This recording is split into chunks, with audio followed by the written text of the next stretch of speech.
আম্মু আম্মু, ভূমিকম্প ভূমিকম্প। চাল ডাল কি আছে প্যাক করে রাখো, আমি একটু ঘুমাই। ও আম্মু, ভূমিকম্প।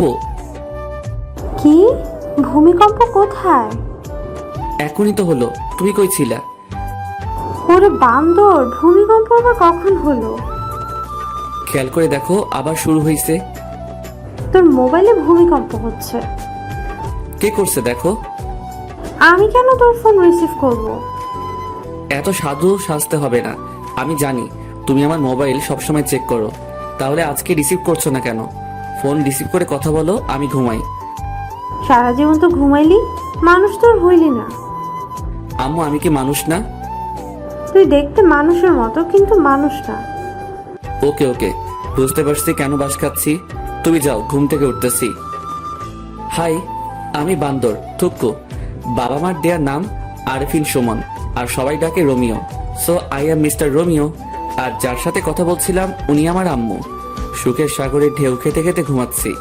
হঠাৎ মনে হলো ভূমিকম্প হচ্ছে, কিন্তু না, পরক্ষণে আম্মু আবিষ্কার করলো ভূমিকম্প হচ্ছে না, আমার মোবাইলে সুনামি হচ্ছে। একটু শান্তিতে আলাপ করতে দিবে না আম্মুটা? আম্মুগুলো কেন যে এমন হয়, কিচ্ছু বুঝি না। এই গেল মোবাইল নিয়ে কথা বলতে, আবার কথা বলে চলেও আসছে। এই বান্দর, তাড়াতাড়ি রেডি হয়ে নে। তোর মামার সাথে একটা জায়গায় যাবি, তোর কাজের ব্যবস্থা করে দিব। আম্মু, তুমি কি সত্যি আমার আম্মু? কেন, কি হয়েছে? তুমি যদি আমার আম্মু হতে তাহলে বলতে, বাবা উঠে ফ্রেশ হয়ে নে, একটা জায়গায় যেতে হবে, তাড়াতাড়ি করে নাস্তা করে নে। বান্দর পোলা, বকবক না করে তাড়াতাড়ি রেডি হয়ে নে। উঠতেছি উঠতেছি, যাও তুমি। হুম। নাস্তা শেষ করে মিস্টার কাজল মামার সাথে বের হলাম, দেখি না কি হয়, কি কাজের ব্যবস্থা করলে একটু দেখি। 2 ঘন্টা পর একটা বিশাল বড় বাড়ির সামনে এসে দাঁড়ালাম। বাড়ির চারপাশে বাউন্ডারি করা, গোল্ডেন কালারের রং করা চারপাশে। ওই মিস্টার কাজল মামা, এখানে আমাদের কাজ কি? আমাদের না, শুধু তোর। আবার মানে? আমি কি করব এখানে? কাজ করবি, কিসের কাজ করব বলো? যেটা ঠিক করা হয় কথা বলে সেটা করবি। ঠিক করা মানে? আমি আগে থেকে বলে দিচ্ছি, আমি বাড়ির কেয়ারটেকারের কাজ করতে পারবো না বলে দিলাম। যদি রাজি থাকো তাহলে বাড়ির ভিতরে যাব, না হলে বাড়ির ভিতরে ঢুকবো না। তোর পাগল, চল ভেতরে যাই। আগে বলো তুমি রাজি কিনা। চল, আমি রাজি। আহ, কি সুন্দর বাড়ি। এমন যদি একটা শ্বশুর বাড়ি হতো তাহলে ঘর জামাই থাকতে আমি 2 পায়ে রাজি। বাড়ির সামনে দক্ষিণ পাশে সেই একটা বাগান, সব ধরনের ফুল আছে। মনে হয় যত ফুল জন্মায় বাংলার মাটিতে সব ফুলের গাছ এই বাড়িতে। বাড়ির ভিতরটা আরো সুন্দর, বাইরে থেকে অতটা বোঝা যায় না। বাড়িটা মাটির উপরে 2 তলা, মাটির নিচে পুরো 3 তলা। আমাদের বাড়ি থেকে 5 মিনিটের পথ সেখানেও একটা বাড়ি আছে, মাটির নিচে 3 তলা, মাটির উপরে 1 তলা। আরে ও রোমিও, বস তো, আর দেখা লাগবে না। আরে মামু, বাড়িটা তো আগে দেখতে দাও। এত সুন্দর একটা বাড়ি, যদি এমন একটা শ্বশুর বাড়ি হতো। ওই চুপ কর, শ্বশুর বাড়ির চিন্তা করিস না, তাহলে চাকরিটা হবে না। চাকরি না হলে নাই, আমার তাতে কি? আমি তো।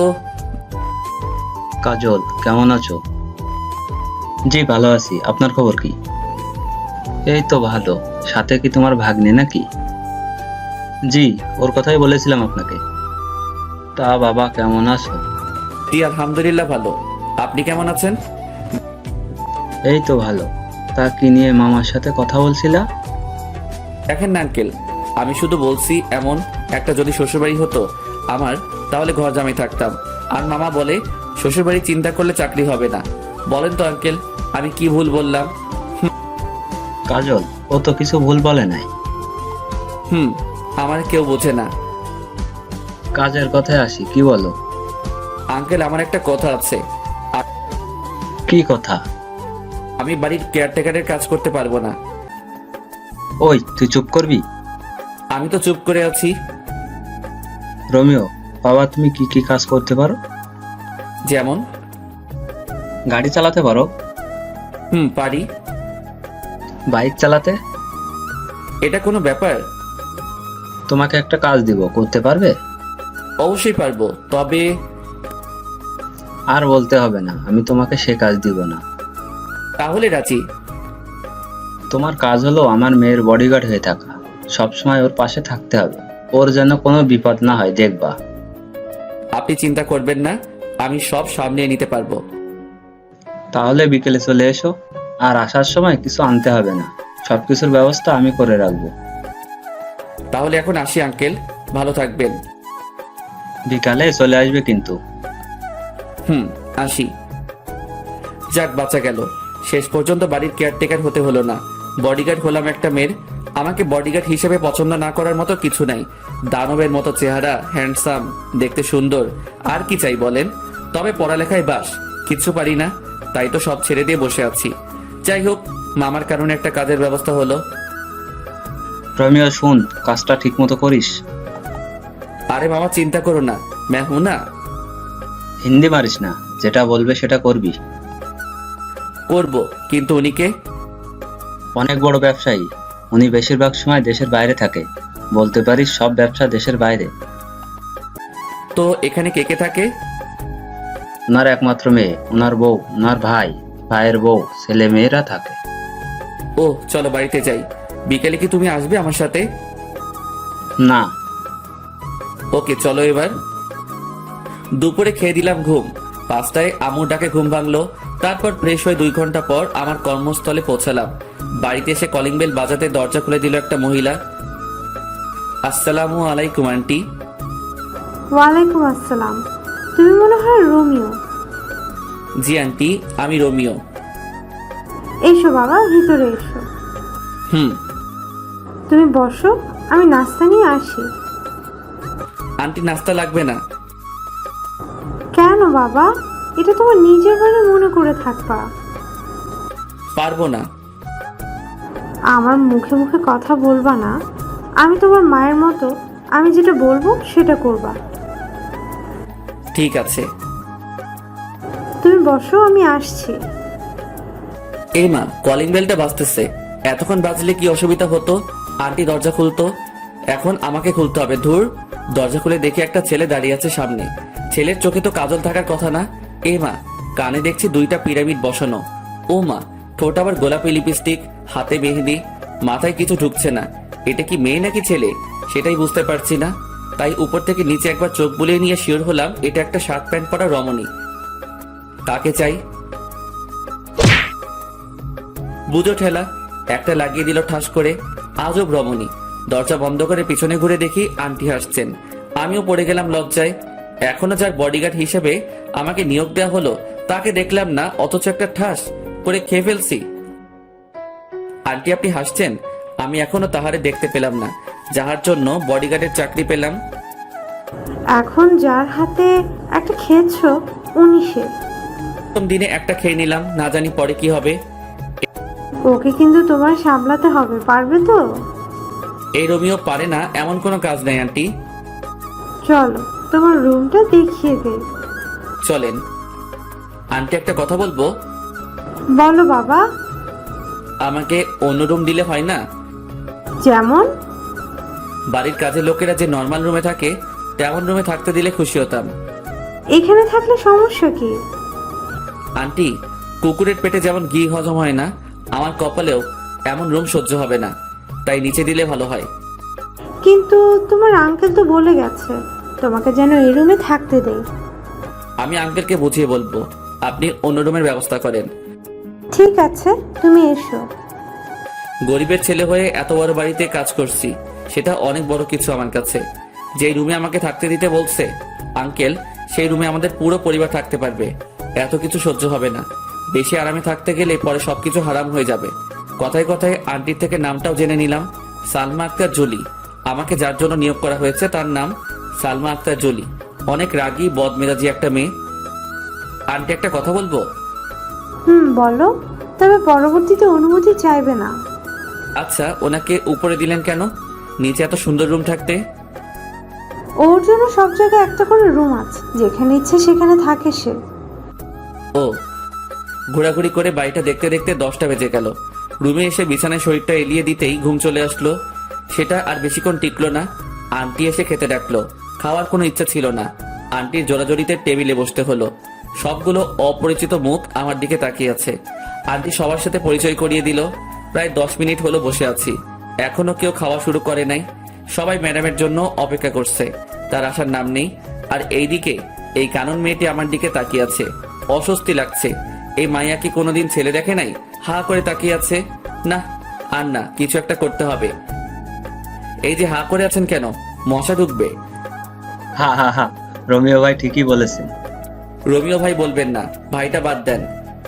আচ্ছা ঠিক আছে। আমাকে পচানো হচ্ছে, তাই না? এখানে পচানোর কি আছে? যেটা সত্যি সেটা বললাম। কি সত্যি বলছেন? মশা ঢুকবে, এটা কি সত্যি না? এখানে কি হচ্ছে? সবাই চুপ। সবাই চুপ করে আছে, কারণ জুলি ম্যাডাম আসছে। কাকে কি বলবে তার কোনো ঠিক নাই, তাই সবাই চুপচাপ বসে আছে। আর ওই মাইয়াটা আমার দিকে তাকিয়ে আছে।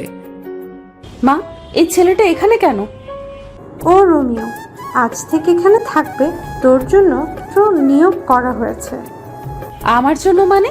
ও কি আমার বডিগার্ড নাকি? হ্যাঁ। আমি তোমাদের অনেকবার বলেছি আমার কোনো বডিগার্ড লাগবে না।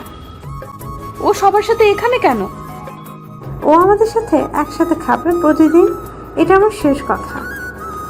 এটা যদি তোমার শেষ কথা হয় তাহলে এটাও শুনে রাখো, আমি তোমাদের সাথে বসবো না খেতে। আন্টি বাদ দেন, আমাকে নিয়ে আপনাদের মধ্যে অশান্তি হোক সেটা চাই না। আমার এমনিতে খেতে ইচ্ছে করছে না, আমি বরং রুমে যাই। আপনারা খাওয়া শুরু করেন। দরকার কি আমাকে নিয়ে মা মেয়ের সম্পর্কে ফাটল ধরানোর? তাই উঠে চলে আসলাম। এখন থেকেই বুঝতে পারছি এই মেয়ের বডিগার্ড থাকতে হলে আমাকে অনেক কিছু সহ্য করতে হবে। এসব ভাবতে ভাবতে কখন ঘুমিয়ে পড়েছি মনে নেই। সকাল 6টায় মোবাইলে কাউয়ার ডাকে ঘুম ভাঙলো। মোবাইলে অ্যালার্ম টোন দিছি, কাউয়ার ডাক। হা হা হা হা। উঠে শুরু করলাম দৌড়। দৌড়ানো শেষ করে আস্তে আস্তে অন্য ব্যায়াম শেষ করে 8টায় রুমে ঢুকলাম। রুমে ঢুকে দেখি কানন কি যেন খুঁজতেছে। এই যে কি খোঁজা হচ্ছে শুনি? না, কিচ্ছু না। তাহলে সকাল সকাল আমার রুমে কি? ইচ্ছে করছিল আপনাকে দেখতে। বাইরে থেকে যখন দেখলেন রুমে কেউ নেই, তাহলে ঢুকলেন কেন? এত কৈফিয়ত দিতে পারবো না, ইচ্ছে হলো তাই ঢুকছি। তাছাড়া এত জিম করে কি হবে? এমনি মেয়েরা লাইন ধরে থাকবে। আপনার কথা শেষ হলে আসতে পারেন, আমি চেঞ্জ করব। একটু পরে আবার ডিউটি শুরু হবে। চেঞ্জ করেন, কে বারণ করছে? আপনার সামনে করব নাকি? করলে ক্ষতি কি? বের হতে বলছি, বের হন। না, আমার সামনে চেঞ্জ করতেই হবে। কি বিয়াদব মেয়েরে মাইরি! কি হলো? চেঞ্জ করেন। আন্টি, কাউকে ডাকতে হবে না, যাচ্ছি আমি, পরে আবার আসবো। এই বলে দৌড়ে চলে গেল। দেখলেন তো পাঠকগণ, কি লুইচ্ছা বেয়াদব ফাজিল মাইয়া। ফ্রেশ হয়ে নাস্তা করে দাঁড়িয়ে আছি জুলি ম্যাডামকে নিয়ে। ভার্সিটিতে যেতে হবে, অনার্স প্রথম বর্ষে পড়ছে। ওনার সামনে আমি হাঁটছি, বাইরে গাড়ি রেডি করা আছে। গিয়ে দরজা খুলে দিলাম, ভিতরে ঢুকে বসে পড়লো। আমি আল্লাহর নাম নিয়ে গাড়ি চালানো শুরু করলাম। 35 মিনিট পর গাড়ি নিয়ে ভার্সিটির গেটে পৌঁছালাম। ম্যাডাম, গাড়ি কি ভিতরে নিয়ে যাব? তুই জানিস না। ম্যাডাম, আমাকে তো কিছু বলা হয়নি তাই। চুপ, তুই আমাকে কোনো প্রশ্ন করবি না, শুধুমাত্র উত্তর দিবি, না হলে তোরে বিদায় করে দেব। শালার অহংকার, এত অহংকার কি করে জন্ম নিল? সামান্য একটা কথা তো জানতে চাইছি, আর কিছু তো আর না, তার জন্য এমন করতে হবে নাকি? গাড়িটা ভিতরে ঢুকিয়ে একটা ছায়াময় গাছের নিচে রাখলাম। ম্যাডাম নেমে কয়েকটা মেয়ের সাথে ক্লাসে চলে গেল। আমি এখনো ভিতরে বসে আছি, একবারও নামতে হয়নি। কালকে পর্যন্ত ম্যাডামের অন্য একটা বডিগার্ড ছিল, আজ থেকে আমি হলাম। ও কেন চলে গেল জানি না। বসে বসে এইসব ভাবছি, তখনই দেখলাম ম্যাডামের সাথে মেয়েগুলো সহ ম্যাডাম আসছে। একটু সামনে আসতে কয়েকটা ছেলে গিয়ে পথ আগলে দাঁড়ালো। ম্যাডামকে দেখছি ভয় ভয় চোখে চারিদিকে তাকাচ্ছে। তখন মনে হলো, আরে আমাকে তো ওনার জন্য নিয়োগ দেওয়া হলো। তাড়াতাড়ি করে হাতে হকি স্টিকটা নিয়ে গাড়ি থেকে নেমে দিলাম দৌড়। আমাকে দেখা মাত্র ম্যাডাম ভয়ার্ত চেহারা চেঞ্জ হয়ে গেল, আর ছেলেগুলো তো ভার্সিটির গেটের দিকে দৌড় দিছে। ম্যাডাম, আপনি ঠিক আছেন তো? তোরে কি গাড়িতে বসে থাকার জন্য আমার বডিগার্ড করা হয়েছে? Sorry madam. ম্যাডাম ওনার বান্ধবীদের সাথে হাঁটছে। আমি এসে গাড়ির উপরে বসলাম আর ম্যাডামের দিকে লক্ষ্য রাখছি। মেয়েদের থেকে দূরে থাকতে বেশি ভালো লাগে। এখন তো পুরো একটা মেয়ের বডিগার্ড হয়ে গেলাম। তার সাথে সাথে হেঁটে তাকে গার্ড দেওয়ার থেকে এখান থেকে বসে দিচ্ছি। যত মেয়ে ঢুকছে গেট দিয়ে সবাই আমার দিকে তাকিয়ে আছে। আর কয়েকটা মেয়ে যে গাছটার নিচে গাড়ি দাঁড় করানো তার থেকে একটু দূরে বসে কি যেন বলছে আর তাকিয়ে আছে। এই মায়াগুলো কি কখনো ছেলে দেখে নাই? এমন ভাবে তাকিয়ে আছে মনে হচ্ছে কোনো এলিয়েন বসে আছি তাহাদের সামনে। ম্যাডামের অবস্থান দেখে নিলাম একবার। আমার দিকে সিংহের মতো থুক্কু সিংহের মতো তাকিয়ে আছে। বুঝতে পারছি আজকে আমার খবর আছে। বাম পাশে তাকাতেই দেখি 4টা চোখ আমার দিকে তাকিয়ে তাকিয়ে সামনে যাচ্ছে। মানে চশমা পরা একটা মেয়ে যাচ্ছে আমার দিকে তাকিয়ে থাকতে থাকতে। ট্যালেন্ট আছে মাইরি, কি সুন্দর করে তাকিয়ে আছে। হাঁটতে গিয়ে গাছের সাথে ধাক্কা খেলো। সবাই হেসে উঠলো যারা এটা লক্ষ্য করছে। আমার হাসা বারণ, তাই ইচ্ছা থাকা সত্ত্বেও হাসতে পারলাম না। বেচারির জন্য কষ্ট হচ্ছে। সবার সামনে পড়ে গেল, তাও আমাকে দেখতে দেখতে। প্রথম দিন শেষ হলো আরো নানা ধরনের কাহিনীর মাধ্যমে। বাড়িতে এসে ফ্রেশ হয়ে খেয়ে দিলাম একটা ঘুম। 6টায় উঠলাম ঘুম থেকে। আন্টি ডাক দিল ওনাদের সাথে আড্ডা দিতে। কেমন কাটলো প্রথম দিন? আর বলবেন না আন্টি, একটু হাসতে পারি নাই। কেন হাসতে পারেন নাই? বডিগার্ড তো তাই। কাহিনী কি সেটা বলেন। পুরো কাহিনীটা বললাম। সবাই হাসতে হাসতে শেষ। আন্টি আঙ্কেল কোথায়? উনি তো বিকালের ফ্লাইটে চলে গেছে। কেন? আন্টি আমাকে যদি কাজগুলো ভালোভাবে বুঝিয়ে দিতেন তাহলে ভালো হতো। কিছু বলে দিতে হবে না, তুমি সব সময় ওর পাশাপাশি থাকবে। ও যেখানে যাবে সেখানে যাবে। ও বারণ করার পরও তোমাকে তোমার দায়িত্ব পালন করতে হবে। আমার দায়িত্ব আমি যথাযথভাবে পালন করব। আমার মেয়েটার যেন কোনো ক্ষতি না হয়, তবে নিজের দিকেও খেয়াল রেখো। দোয়া করবেন আন্টি। কিছুক্ষণ আড্ডা দিয়ে বাইরে বের হলাম। নতুন এলাকা একটু রাতে ঘুরে দেখতে প্রায় 10টা বাজলো। বাড়িতে এসে কলিং বেল বাজানোর সাথে সাথে দরজা খুলে দিল কানন। কি মশাই, কোথায় ছিলেন? আপনাকে বলবো কেন? রমিও বাবা কি হলো, ভেতরে আসো। জি আন্টি আসছি। ফ্রেশ হয়ে খেতে বসলাম। ম্যাডাম আসছে না। আন্টির কাছে জানতে চাইলে আন্টি বলে ওনার জন্য খাবার পাঠিয়ে দেওয়া হয়েছে। খাওয়া শেষ করে ঘুম দিলাম। পরের দিন ঘুম থেকে উঠে প্রতিদিনের কাজগুলো শেষ করে নাস্তা করে বসে আছি। ম্যাডাম আসলে ভার্সিটির দিকে রওনা দিব। এই তো ম্যাডাম আসছে। গাড়ির দরজা খুলে দিলাম। ম্যাডাম ঢুকলো, সাথে আসছে কানন। দরজা বন্ধ করেন কেন? আমি যাব। আপনি কোথায় যাবেন? আরে আমার সেম ইয়ার। ও, দরজা খুলে দেন। আপনি নিজে খুলে ঢুকেন। জুলিকে বলবো নাকি? খুলে দিচ্ছি তো। শালার কপাল, কেন যে বডিগার্ডের চাকরি করছে আল্লাহ জানে। কখন যে ভার্সিটিতে এসে পড়ছি মনে করতে পারছি না। ম্যাডাম আর কানন নেমে চলে গেল। আজকেও দেখছি ছেলেগুলো পথ আগলে দাঁড়ালো। আজ এদের খবর আছে। স্টিকটা হাতে নিয়ে এগিয়ে গেলাম আর সব কয়টাকে ইচ্ছে মতো পিটালাম। তারপর একটা গাড়ি এসে ওদেরকে নিয়ে গেল। ম্যাডাম আর কানন আর কালকের মেয়েগুলো সবাই ক্লাসে চলে যায় আর আমি প্রিন্সিপালের রুমের দিকে পা বাড়ালাম। 30 মিনিট কথা বলার পর স্যার রাজি হলো। কথা বলছিলাম ম্যাডামের জন্য। ওনার বডিগার্ড হলাম মাত্র 2 দিন হলো। এর মধ্যে 2বার বিপদের মুখে পড়লো, তাই আর কোনো রিস্ক নিতে চাইলাম না। স্যারের সাথে কথা বলে অন্য সব স্যার ম্যাডামের সাথে আলোচনা করে সিদ্ধান্ত হলো যে ম্যাডামের সাথে ক্লাসে আমিও থাকবো। পরদিন ম্যাডাম আর কানন ক্লাসে যাওয়ার পর আমি গাড়িটা একটা গাছের নিচে রেখে ক্লাসরুমে প্রবেশ করলাম। সবাই তাকিয়ে আছে। আমার জন্য একটা চেয়ার রাখা আছে, ওটাতে গিয়ে বসলাম। সবাই পিছনে তাকিয়ে আছে। নিজেকে একটা এলিয়েন মনে হচ্ছে। ম্যাডাম রাগী দৃষ্টিতে তাকিয়ে আছে। স্যারকে আসতে দেখে একটু শান্তি পেলাম। পিছনে তাকিয়ে আছো কেন সবাই?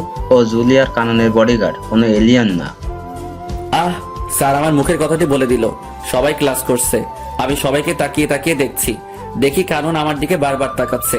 স্যার কি বলল? দুজনের বডিগার্ড নিয়োগ করা হয়েছে নাকি আমাকে? আজকে গিয়ে আন্টির কাছে জানতে চাইবো কার বডিগার্ড আমি। কাননের থেকে 2জন পরে দেখি ফুলটসি। না, এটা তো ফুলটসি না, 4 চোখ। এমা, কালকের ওই মেয়েটি যে গাছের সাথে ধাক্কাকে পড়ে গেল তাকিয়ে আছে দেখো। চোখ দুটো যেন সরছেই না। শালার কপাল, এভাবে যদি প্রতিদিন চলতে থাকে তাহলে আমারে কোন দিন কোন মাইয়া নিয়ে পালিয়ে যাবে তার কোনো ঠিক নাই। আজ থেকে কারো দিকে তাকাবো না। প্রথম ঘন্টা শেষ হতেই কানন লাফিয়ে লাফিয়ে আমার কাছে আসলো, সাথে আরো 4-5টা। এদের কারণে ম্যাডামকে দেখতে পারছি না। আপনি না খুব ভালো একটা কাজ করছেন, রুমে এসে পাহারা দিচ্ছেন। আমাকে যে দায়িত্ব দেওয়া হয়েছে সেটা তো পালন করতেই হবে। আমার জন্য একটা সুবিধা হলো সবসময় আপনাকে দেখতে পারবো। স্যার, ওর নাম ধরে ডাক দেওয়াতে বুঝতে পারলাম ওর নাম মীরা। ওই, এটা আমার জিনিস, নজর দিবি না। হচ্ছেটা কি? ও আমার। এই দাঁড়া সবাই, কি তোদের তোদের করছিস? ও আমার। এই, ও কারো না, ও শুধু আমার। বুঝো ঠেলা, কোন জঙ্গলে যাব? এই মাইয়াগুলো কি শুরু করছে আমাকে নিয়ে? আরে আমি মানুষ একজন, তোরা যদি একসাথে সবাই টানাটানি করিস আমি তাহলে কোথায় যাব? এই কি ভাবছো? তুমি শুধু আমার। আপনাদের এসব বাদ দিবেন। আমি এখানে এসেছি ম্যাডামকে পাহারা দিতে, আপনাদের সাথে প্রেম করতে না। দূরে গিয়ে মরেন। আর মিস কানন, আপনার নামে বাড়িতে বিচার দিব। ম্যাডাম আসাতেই সবাই যার যার সিটে চলে গেল। ম্যাডাম তো দেখি ছাত্রীদের থেকেও খারাপ, আসার পর থেকে তাকিয়ে আছে। যতবার না বইয়ের দিকে তাকাচ্ছে তার থেকে বেশি আমার দিকে তাকিয়ে আছে। মাওলা তুমি কোথায়? আমারে উঠাই নাও, আর কারো ক্রাশ হতে চাই না। ক্লাস শেষে বাড়িতে এসে ফ্রেশ হয়ে খেতে গেলাম, দেখে আন্টি বসে আছে। আন্টি, এখনো খাওয়া হয়নি আপনার? তোমার জন্য বসে আছি বাবা। আমার জন্য কেন বসে আছেন? আমি তো এই বাড়ির একজন কর্মচারী। তুমি এই বাড়ির কর্মচারী না, একজন সদস্য। নিজেকে কর্মচারী মনে করবে না। বাদ দেন এসব। এটা বলুন, আমাকে কার বডিগার্ড রাখা হয়েছে? দুজনের। দুজনের মানে? জুলি, কানন, দুজনের জন্যই রাখা হয়েছে। ও আচ্ছা। এক সপ্তাহ অনেক কষ্টে কাটালাম। ক্লাসে বসে গার্ড দেওয়া মনে হয় আর সম্ভব না। মায়াগুলোর জ্বালায় জীবনটা পুরো বাস হইয়া গেল। তাই কয়েকটা ছেলেকে ক্লাসের ভিতরে কি হচ্ছে জানার জন্য ঠিক করলাম। ওরা ক্লাসে ম্যাডামের কোনো বিপদ হলে আমাকে তা জানিয়ে দিবে। এভাবে চলছে আমার কাজ। আর কানন মেয়েটা প্রতিদিন বিরক্ত করে আমাকে। 1 মাস পর সন্ধ্যায় রুম থেকে বের হওয়ার সাথে সাথে আন্টি এসে সামনে দাঁড়ালো। আন্টিকে কেমন যেন দেখাচ্ছে। আন্টি, কি হয়েছে? বাবা, তুমি ব্যাগটা গুছিয়ে নাও। কেন ব্যাগ গোছাবো বলেন আন্টি? আজকে রাতে কানন আর জুলি ওদের বন্ধুদের সাথে কোথায় যেন বেড়াতে যাবে। কয়েকটা দিন ওখানে থাকবে, তাই তোমাকে ওদের সাথে যেতে হবে। অনেকবার বারণ করছি, কেউ শুনতে চায় না। ওরা যাবেই যাবে। জানি না কোথায় কি বিপদ লুকিয়ে আছে, তাই তোমাকে ওদের সাথে যেতে হবে। আমি আছি তো আন্টি, আপনি টেনশন করবেন না। আমি ওনাদেরকে দেখে রাখবো। তাহলে তুমি রেডি হয়ে নাও। অনেকদিন হলো কোথাও যাই না, একটু ঘুরে আসাও যাবে। ম্যাডাম আর কাননকে নিয়ে রওনা দিলাম। বাড়ির বাইরে বাস এসে দাঁড়িয়ে আছে। আমাকে দেখা মাত্র মাইয়াগুলো রোমিও যাবে আমাদের সাথে বলে চিৎকার দিয়ে উঠলো। বাসে 3টা ছেলে আছে আর সবগুলো মেয়ে। ছেলেগুলোর সাথে গিয়ে বসলাম, কিছুক্ষণ গল্প করে ঘুমিয়ে পড়লাম। পুরো বাসে সবাই ঘুমাচ্ছে। সকালে চোখ করে দেখি অপরূপ এক দৃশ্য। অসাধারণ একটা জায়গায় এসে পড়ছি। সকালে সূর্যের আলো মুখে এসে পড়ছে। এখনো কেউ উঠে নাই, সবাই ঘুমাচ্ছে। অসাধারণ দৃশ্যটা দেখে আর বাসে বসে থাকতে পারলাম না, তাই দরজা খুলে নিচে নেমে পড়লাম। জায়গাটা অনেক সুন্দর। চারপাশটা ঘুরে ঘুরে দেখলাম। ঘুরতে ঘুরতে যখন লেকের পাড়ে এসে বসেছি তখনই মনে পড়লো এটা তো মহামায়া লেক। আমাদের বাড়ি থেকে 1 ঘন্টা লাগে গাড়ি নিয়ে আসতে। একটা বোট ভাড়া করে ঝর্ণা দেখতে গেলাম লেকের পূর্ব পাড়ে। প্রায় 3 ঘন্টা বোর্ডে করে ঝর্ণায় পৌঁছালাম। তার সিঁড়ি বেয়ে উপরে উঠলাম, তারপর সেখান থেকে লাফ দিলাম লেকের পানিতে। কিছুক্ষণ সাঁতার কেটে আবার বোর্ডে উঠলাম। 11:30 আগের জায়গায় দাঁড়ালো। আমি নেমে ওর ভাড়া দিয়ে বাসের দিকে রওনা দিলাম। সবাই বাইরে বসে আছে বাসের সামনে। ছেলে 3টা বাসের উপরে। আমি আস্তে আস্তে এগোচ্ছি আর ম্যাডাম আমাকে দেখে রাগী চোখে তাকিয়ে আছে। আর সবাই এসে আমাকে ঘিরে ধরলো। এই, তুই কোথায় গেছিলি? এখন কয়টা বাজে খবর আছে? ম্যাডাম, এটা আমার এলাকার মধ্যেই পড়ে। আমি এখানে আগে আরো এসেছি, তাই একটু ঘুরতে গিয়েছিলাম। কোথায় গিয়েছিলি যে ভিজে আসছিস? ঝর্ণায় গিয়েছি, লেকে সাঁতার কাটছি। ঝর্ণাও আছে এখানে? অসাধারণ একটা জায়গা ম্যাডাম এটা। সারাদিন অনেক ঘোরাঘুরি করলাম, সবাই অনেক আনন্দ করলো। আমার খবর করে ছাড়লো মাইয়াগুলো। একটা এদিকে টানে আর একটা ওইদিকে টানে, শুধু সেলফি আর সেলফি। এই বলে সেলফি তুলবো, ও বলে সেলফি তুলবো। আমার জীবনটা শেষ করে দিবে এই মাইয়াগুলো। দুপুরে আমার পরিচিত একটা হোটেল থেকে খাবার এনে দুপুরে খেলাম সবাই মিলে। একটা জিনিস খারাপ লাগলো, সবাই অসাধারণ কাপড় পরে এসেছে আর ম্যাডাম জিন্স আর শার্ট পরে এসেছে, তাই খারাপ লাগলো। সন্ধ্যায় সবাই তাঁবু কাটানোর জন্য আলোচনা করছে। ম্যাডাম, এখানে রাতে থাকা যাবে না, ফিরে যেতে হবে। কেন, কি হয়েছে? এই জায়গাটা দিনে যতটা সুন্দর, রাতে ততটা ভয়ঙ্কর। আমরা এত মানুষ, কোনো কিছু হবে না। আপনাদের যদি থাকতে মন চায় তাহলে আপনারা থাকতে পারেন, আমি থাকবো না। তুই এখানে থাকবি, কোথাও যেতে পারবি না। এখানে থাকা সম্ভব না, আমি থাকবো না, ব্যাস। কোথায় যাবি? আমি আমার বাড়িতে চলে যাব। তুই আমার বডিগার্ড, আমি যা বলবো তাই করবি। আমি এক্ষুনি আন্টির সাথে কথা বলবো, আন্টি যা বলবে তা করব। Hello aunty. কি হয়েছে বাবা? আন্টি, এখানে থাকার কোনো জায়গা নেই। ম্যাডাম বলছে এখানে তাঁবু খাটাতে, কিন্তু জায়গাটা খুব খারাপ। সন্ধ্যার পর একটা মানুষের চিহ্ন থাকে না। এখন কি করব? আমি পারবো না এখানে থাকতে। তুমি কি জায়গাটা চিনো? হুম, আমাদের এখানে জায়গাটা। তুমি মোবাইল দাও জুলিকে। হুম, মাথা খারাপ নাকি? জীবনেও তো থাকবো না এখানে রাতে। এই জায়গায় যে থেকেছে রাতে সেই মরেছে। আমি বাবা এসবের মধ্যে নাই। এখনো বিয়ে করি নাই। বিয়ের আগে আমি পরলোক গমন করতে চাই না। কত স্বপ্ন ছিল, একটা বিয়ে করব, একটা ফুটবল টিমের বাবা হব। হে খোদা, আমি উপরে যেতে চাই না। আমি বাড়ি যাব। ওই কি বিড়বিড় করছিস? আমি মরতে চাই না। আমারই নিও না খোদা। ওই উল্টাপাল্টা কি বলিস? না ম্যাডাম, কিছু না। কথা বল। হ্যালো যমরাজ। রোমিও, কি হয়েছে বাবা? আমি তোমার আন্টি বলতেছি। ও আন্টি বলেন। তুমি সবাইকে নিয়ে চলে আসো। ধন্যবাদ আন্টি, আমি সবাইকে নিয়ে আসতেছি। সাবধানে এসো। হুম। ওই ড্রাইভার ভাই, তাড়াতাড়ি বাস চালু করো। নিজে বাসলে আম্মুর নাম থুক্কু, বাপের নাম। অবশেষে বাড়িতে এসে ঢুকলাম। সবাই বসে আছে। আন্টি প্রশ্নের উপর প্রশ্ন করছে, প্রশ্নের ভিতরে প্রশ্ন, প্রশ্নের বাইরে প্রশ্ন করেই যাচ্ছে। আন্টি কোনো প্রশ্নের উত্তর দিতে পারবো না, ঘুমাবো। সেই একটা ঘুম দিলাম। সকালে উঠে প্রতিদিনের কাজ শেষ করে বাড়িতে আসার সাথে সাথে আন্টি আবার শুরু করলো। রোমিও বাবা, ওখানে কি হয়েছে? কিছু হয়নি আন্টি। তাহলে ফিরে আসলে কেন? আন্টি, জায়গাটা ভয়ঙ্কর। রাতে যে সেখানে থাকতে চাইছে, পরদিন তাকে আর পাওয়া যায়নি। দিনে জায়গাটা যতটা সুন্দর, রাতে ততটা ভয়ঙ্কর। এত জলদি ভয়ঙ্কর হয়? তাহলে তুমি যে পানিতে সাঁতার কাটলে কেন? আবার কোথায় ঝর্ণা ছিল সেখানেও গিয়েছো? আমার অবস্থা খারাপ হয়ে গিয়েছিল পানিতে নামার পর। কেন? ওই লেকের পানিতে যারা সাঁতার কাটতে নামছে তাদের অনেককে আর পাওয়া যায়নি। পানির নিচে তলিয়ে গেছে। কয়েকদিন পর পর লাশগুলো ভেসে উঠতো, কিন্তু মানুষগুলোকে ডুবুরিরাও খুঁজে পায়নি। তাহলে তুই নামতে গেলি কেন ওই লেকের পানিতে? লোভ সামলাতে পারি নাই সাঁতার কাটার, তাই নেমে পড়েছিলাম। ও ছিল বলে আজকে তোরা সবাই বেঁচে গেলি, না হলে তো আর খুঁজেই পেতাম না তোদের। ম্যাডাম, গাড়ি বের করবো? ভার্সিটিতে যাবেন? না, আজকে কোথাও যাবে না কেউ। ঠিক আছে আন্টি। 2 দিন পর সকালে ব্যায়াম করে রুমে ঢুকে দেখি কারণ বসে আছে। এই মাইয়া এখানে কেন? কি চাই আপনার? তোমাকে চাই রোমিও। আমি আমার কারো হতে পারবো না। তোমাকেই যে আমার হতে হবে। মাথা খারাপ করবেন না, জানতো।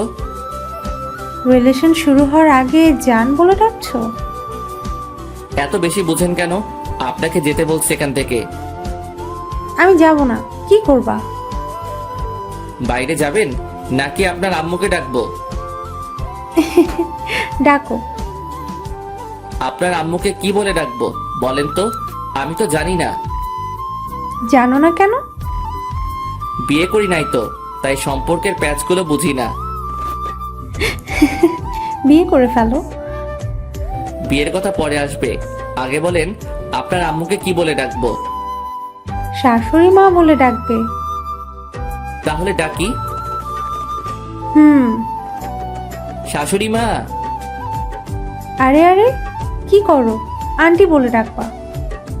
এবার বাইরে যান, আমি ফ্রেশ হব। ভার্সিটি যাবেন না? যাবো তো। তাহলে গিয়ে রেডি হয়ে নিন, আমিও রেডি হয়ে নেই।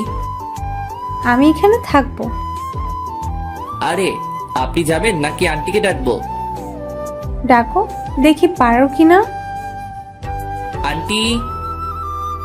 কেউ সাড়া দেয় নাই তো? না। দিবেও না। কেন? সবাই তো উপরে। কি হয়েছে রোমিও? আন্টি ওনাকে নিয়ে যান, আমাকে রেডি হতে দিচ্ছে না। সব সময় এমন করে। ওনার নির্যাতন সহ্য করতে পারছি না। ওই কানন, বের হও বলছি। দেখে নিব তোমারে। আন্টি, উনি যদি আবার কোনো ফাইজলামি করে তাহলে কিন্তু আমি ওনার বডিগার্ড থাকতে পারবো না। ও যদি আবার এমন করে তাহলে ওর পড়ালেখা বন্ধ করে দিব। আন্টি এত কিছু করতে হবে না, আমি দেখব। হুম। নাস্তা শেষ করে গাড়ির দরজা খুলে দিয়ে বসে আছি। ম্যাডাম আর কানন আসলে ভার্সিটির পথে রওনা দিব। প্রায় 10 মিনিট পর আসলো দুজনে। ম্যাডাম পিছনে উঠে বসে পড়লো, আর কানন ফৈন্নিটা আমার সাথে সামনে বসছে। আপনি এখানে কেন? পিছনে যান। যাব না, কি করবা? কি করব মানে? আমার ম্যাডাম বসছে পিছনে, আর আপনার সাহস কি করে হয় আমার সাথে বসার? ওই চুপচাপ গাড়ি চালাও, বেশি কথা বলবা না। আজ থেকে আমি এইখানে বসবো। তাহলে আমি গাড়ি চালাবো না, ড্রাইভার গাড়ি চালাবে, আর আমি আপনি যে সিটে বসছেন ওইটাতে বসবো। তোমার ভাব বেশি, তাই না? এত সুন্দরী একটা মেয়ে পাশে বসলে ছেলেরা হিরো হয়ে যায়, আর তুমি ভাব দেখাচ্ছ। আপনি সুন্দর? কে বলছে? আপনাকে মনে হয় কোনো অন্ধ ব্যক্তি সুন্দর বলছে। এই বান্দর পোলা, কথা ঠিক করে বলো। যাক বাচ্চা গেল। পিছনের সিটে গিয়ে বসছে। পিছনে তাকিয়ে দেখি ম্যাডাম হাসতে হাসতে সিটে শুয়ে পড়ছে। আমি গাড়িটা স্টার্ট করলাম। জানি কানন আমাকে ভালোবাসতে শুরু করছে। যে সম্পর্কের ভবিষ্যৎ নেই, সেই সম্পর্কের কোনো মূল্য নেই আমার কাছে। তাই বাদ সবকিছু। ক্লাসরুমে গিয়ে বসছি আমার সিটে, যেটা আমার জন্য রাখা হয়েছে। ঠিক তখনই গুলু চার চোখটা এসে শুরু করলো। এই, তুমি অন্য মেয়েদের দিকে তাকাও কেন? শুধু আমার দিকে তাকিয়ে থাকবে। জানো, তোমাকে দেখার জন্য প্রতিদিন আমি অপেক্ষা করি। প্রথম যেদিন তোমাকে দেখছি সেদিন তো গাছের সাথে ধাক্কাও খেলাম। জানো, প্রথমে একটু ব্যথা লাগলো, যখন দেখলাম সবাই হাসছে, তুমি হাসছো না, তখন আমার সব ব্যথা কোথায় যেন চলে গেল। এই, হাঁ করে আছো কেন? তারপর কি হলো? তারপর আর কিছু নাই। তুমি শুধু আমার। তোমার জন্য আমি সারা জীবন অপেক্ষা করতে পারবো রোমিও। আমিও অপেক্ষা করতে পারবো, শুধু তুই না। আমি তোমার জন্য মরতেও রাজি রোমিও। শালার কপাল, এই মায়াগুলো আমারে জ্বালিয়ে মারবে দেখছি। দুই একজনের নাম জানি, আর কারো নামটাও জানি না। সবাই প্রপোজ করতেছে, শুধু ম্যাডাম ছাড়া। ওই সবাই দূরে গিয়ে মর। ও আমার বডিগার্ড। বডিগার্ড মানে বুঝিস তো, ও আমার পুরো বডি সুরক্ষিত রাখবে, তাই ও শুধুই আমার। শুরু হলো আমারে নিয়ে টানাটানি। কোথায় যাব আমি? ইয়া মাবুদ, এই মায়াগুলোর বিয়ে হয় না কেন? কানা বোবা যে কারোর সাথে ওদের বিয়ে দিয়ে দাও, তবুও আমার মুক্তি দাও খোদা। এই ভাই, আপনাদের ক্লাসের মাইয়াগুলো এত লুইচ্ছা কেন? সবাই একটা ছেলের পিছনে পড়ে আছে, কিছু বলতে পারছেন না আপনারা? আমি চলে যাচ্ছি, আপনারা সামলান এদেরকে। বাপরে বাপ, অসহ্য। ক্লাস থেকে বের হয়ে গাড়িতে বসলাম। এটা সেটা করে সময় কাটিয়ে দিলাম। ক্লাস শেষে বাড়িতে আসলাম। আঙ্কেল এসেছে, যাক একটু বসে কথা বলা যাবে। কেমন আছো রোমিও? জি স্যার, ভালো। স্যার বলবা না, আঙ্কেল বলবা। আমি আপনার এখানে কাজ করি, আপনি আমার স্যার। তুমি আমার ছেলের মতো, তুমি আঙ্কেল বলে ডাকবে। আচ্ছা ঠিক আছে, আপনি কেমন আছেন বলেন? এই তো আলহামদুলিল্লাহ। তোমার সময় কেমন কাটছে? প্যারাময় জীবন কাটাচ্ছি। কিছু বললা? না আঙ্কেল, কিছু বলি নাই। যাও ফ্রেশ হয়ে এসো, একসাথে খাবো। ফ্রেশ হয়ে খেতে গেলাম। সবাই বসে আছে, একটা চেয়ার খালি আছে, তাও ম্যাডামের পাশে। না, ওটাতে বসা যাবে না, এমনিতেই রেগে আছে আমাকে এখানে দেখে। আবার যদি পাশে বসি তাহলে তো খবর আছে। রোমিও দাঁড়িয়ে আছো কেন? বসো। আরে রোমিও ভাই বসো, আমরা সবাই বসে আছি তো। না, আমি এখানে ঠিক আছি। রোমিও বসবে কি করে? জুলি তো একটাই বসছে, আরেকটাতে পা দিয়ে আছে। আন্টি, আমি এখানে ঠিক আছি তো? না, কিছু ঠিক নেই, তুমি এখানে বসবে। জুলি, পা নামিয়ে বসো। আন্টি, আমি এখানে বসবো না। তাছাড়া আমি একজন কর্মচারী, আমাকে মালিকদের সাথে বসে খাওয়া মানায় না। আমি আমার রুমে খাবো। বেশি কথা বলবা না, যেটা বলছি সেটা করো। জুলির পাশে বসো। আর শোনো, তুমি এ বাড়ির কর্মচারী না, আর যেন না শুনি এমন কথা। যাক, পা নামালো। রোমিও, আমি আবার চলে যাব এখন। জুলির খেয়াল রেখো। আঙ্কেল আমি আছি তো, আমি সব সামলে নিব। তুমি আসো বলে তো এখন আমি নিশ্চিন্ত। খাওয়া শেষ করা পর্যন্ত রাক্ষসীর মতো তাকিয়েছিল, মনে হচ্ছে আমাকে একা পেলে মশলা না মাখিয়ে খেয়ে ফেলবে। ম্যাডামের তাকানো দেখে বুঝতে পারছি আমার কপালে খারাপই আছে। খেয়ে সোজা বিছানায় দিলাম লম্বা করে ছোট একটা ঘুম। কতক্ষণ ঘুমাইছি জানি না। ঠান্ডা ঠান্ডা লাগছে কেন? ছাদ ফুটো হয়ে গেল নাকি? তাকিয়ে দেখি ম্যাডাম। না ম্যাডাম আমার রুমে কেন আসবে? স্বপ্ন দেখছি না তো? চিমটি কেটে দেখি, না না এটা স্বপ্ন না, সত্যি। রাগী দৃষ্টিতে তাকিয়ে আছে, চোখ দিয়ে আগুনের ফুলকি বের হচ্ছে। হাতে বালতি কেন? তাহলে কি ম্যাডাম পানি ঢেলে দিল আমার গায়ে? কিন্তু কেন এমনটা করলো? আবুলের মতো তাকিয়ে আছিস কেন? কি করব ম্যাডাম? আমি শপিং করতে যাব।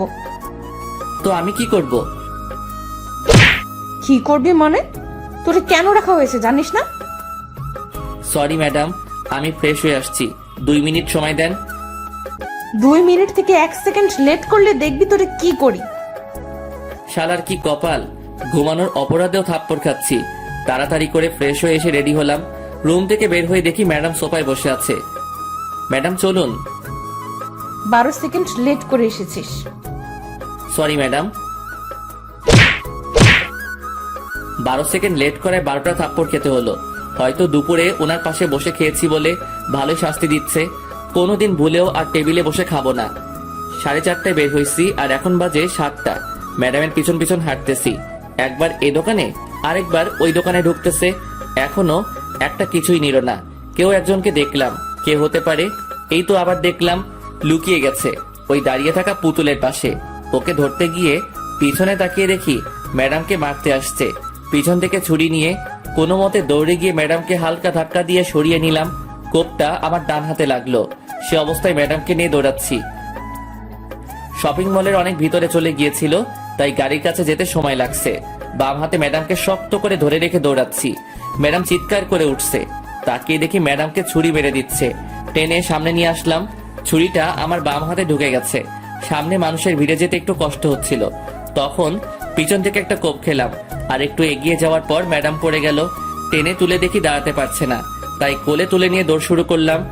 একটু দৌড়ানোর পর আর পারছি না কোলে তুলে রাখতে, তাই পিঠে নিয়ে দিলাম দৌড়। কোনো মতে গাড়ির দরজা খুলে ম্যাডামকে ঢুকিয়ে দিলাম। তখন খেয়াল করলাম ম্যাডামের দিকে। ম্যাডাম আজকে কালো জিন্সের সাথে সাদা একটা শার্ট পরছিল। শার্টটা পুরো লাল হয়ে গেছে রক্তে। তাহলে কি আমি ম্যাডামকে রক্ষা করতে পারলাম না? গাড়ির দরজা লাগিয়ে দিয়ে গাড়ি চালাচ্ছি। গাড়িটা চালাতে খুব কষ্ট হচ্ছে, হাতে ব্যথা করছে, রক্ত ঝরে সবকিছু লাল হয়ে যাচ্ছে। অবশেষে বাড়িতে ঢুকলাম, গাড়ি দাঁড় করিয়ে দরজা খুলে দিলাম ম্যাডামকে। ম্যাডাম নেমে আসতে পারছে না, কোলে নিয়ে নিলাম ম্যাডামকে। তারপর দরজার সামনে গিয়ে কলিং বেল চাপ দিলাম। আন্টি দরজা খুলে আমাদের দুজনের গায়ে রক্ত দেখে কেঁদে দিছে। আন্টির কান্না শুনে কানন, হাসিব আন্টি ও বাড়ির অন্য কর্মচারীরা ছুটে এসেছে। ম্যাডামকে সোফায় বসিয়ে দিলাম। আন্টি শুধু প্রশ্ন করেই যাচ্ছে, কি হয়েছে, কে করেছে ইত্যাদি আরো। আমার কোনো খবর নেই। আমি ম্যাডামের দিকে তাকিয়ে আছি। একটা কথা শুধু মাথায় ঘুরছে, তখন আমি কিসের বডিগার্ড হলাম? আমি আমার ম্যাডামকে রক্ষা করতে পারি নাই। আমি কি করছি এটা? হঠাৎ করে আমি নিচে পড়ে যাই, আর কোনো কিছু মনে নাই আমার। কখন জ্ঞান ফিরলো জানি না। জ্ঞান ফেরার পর দেখি সবাই আমার দিকে তাকিয়ে আছে। আমি হাত দুইটা নাড়াতে পারছি না একটুও। এই তো জ্ঞান ফিরেছে, আমাকে এবার যেতে হবে, রাত তো অনেক হয়েছে। আন্টি ম্যাডাম কোথায়? উনি ঠিক আছে তো? তুমি এখন একটা কথাও বলবা না, আগে সুস্থ হও। আর তোমার ম্যাডামের কিছু হয়নি, ও ঠিক আছে।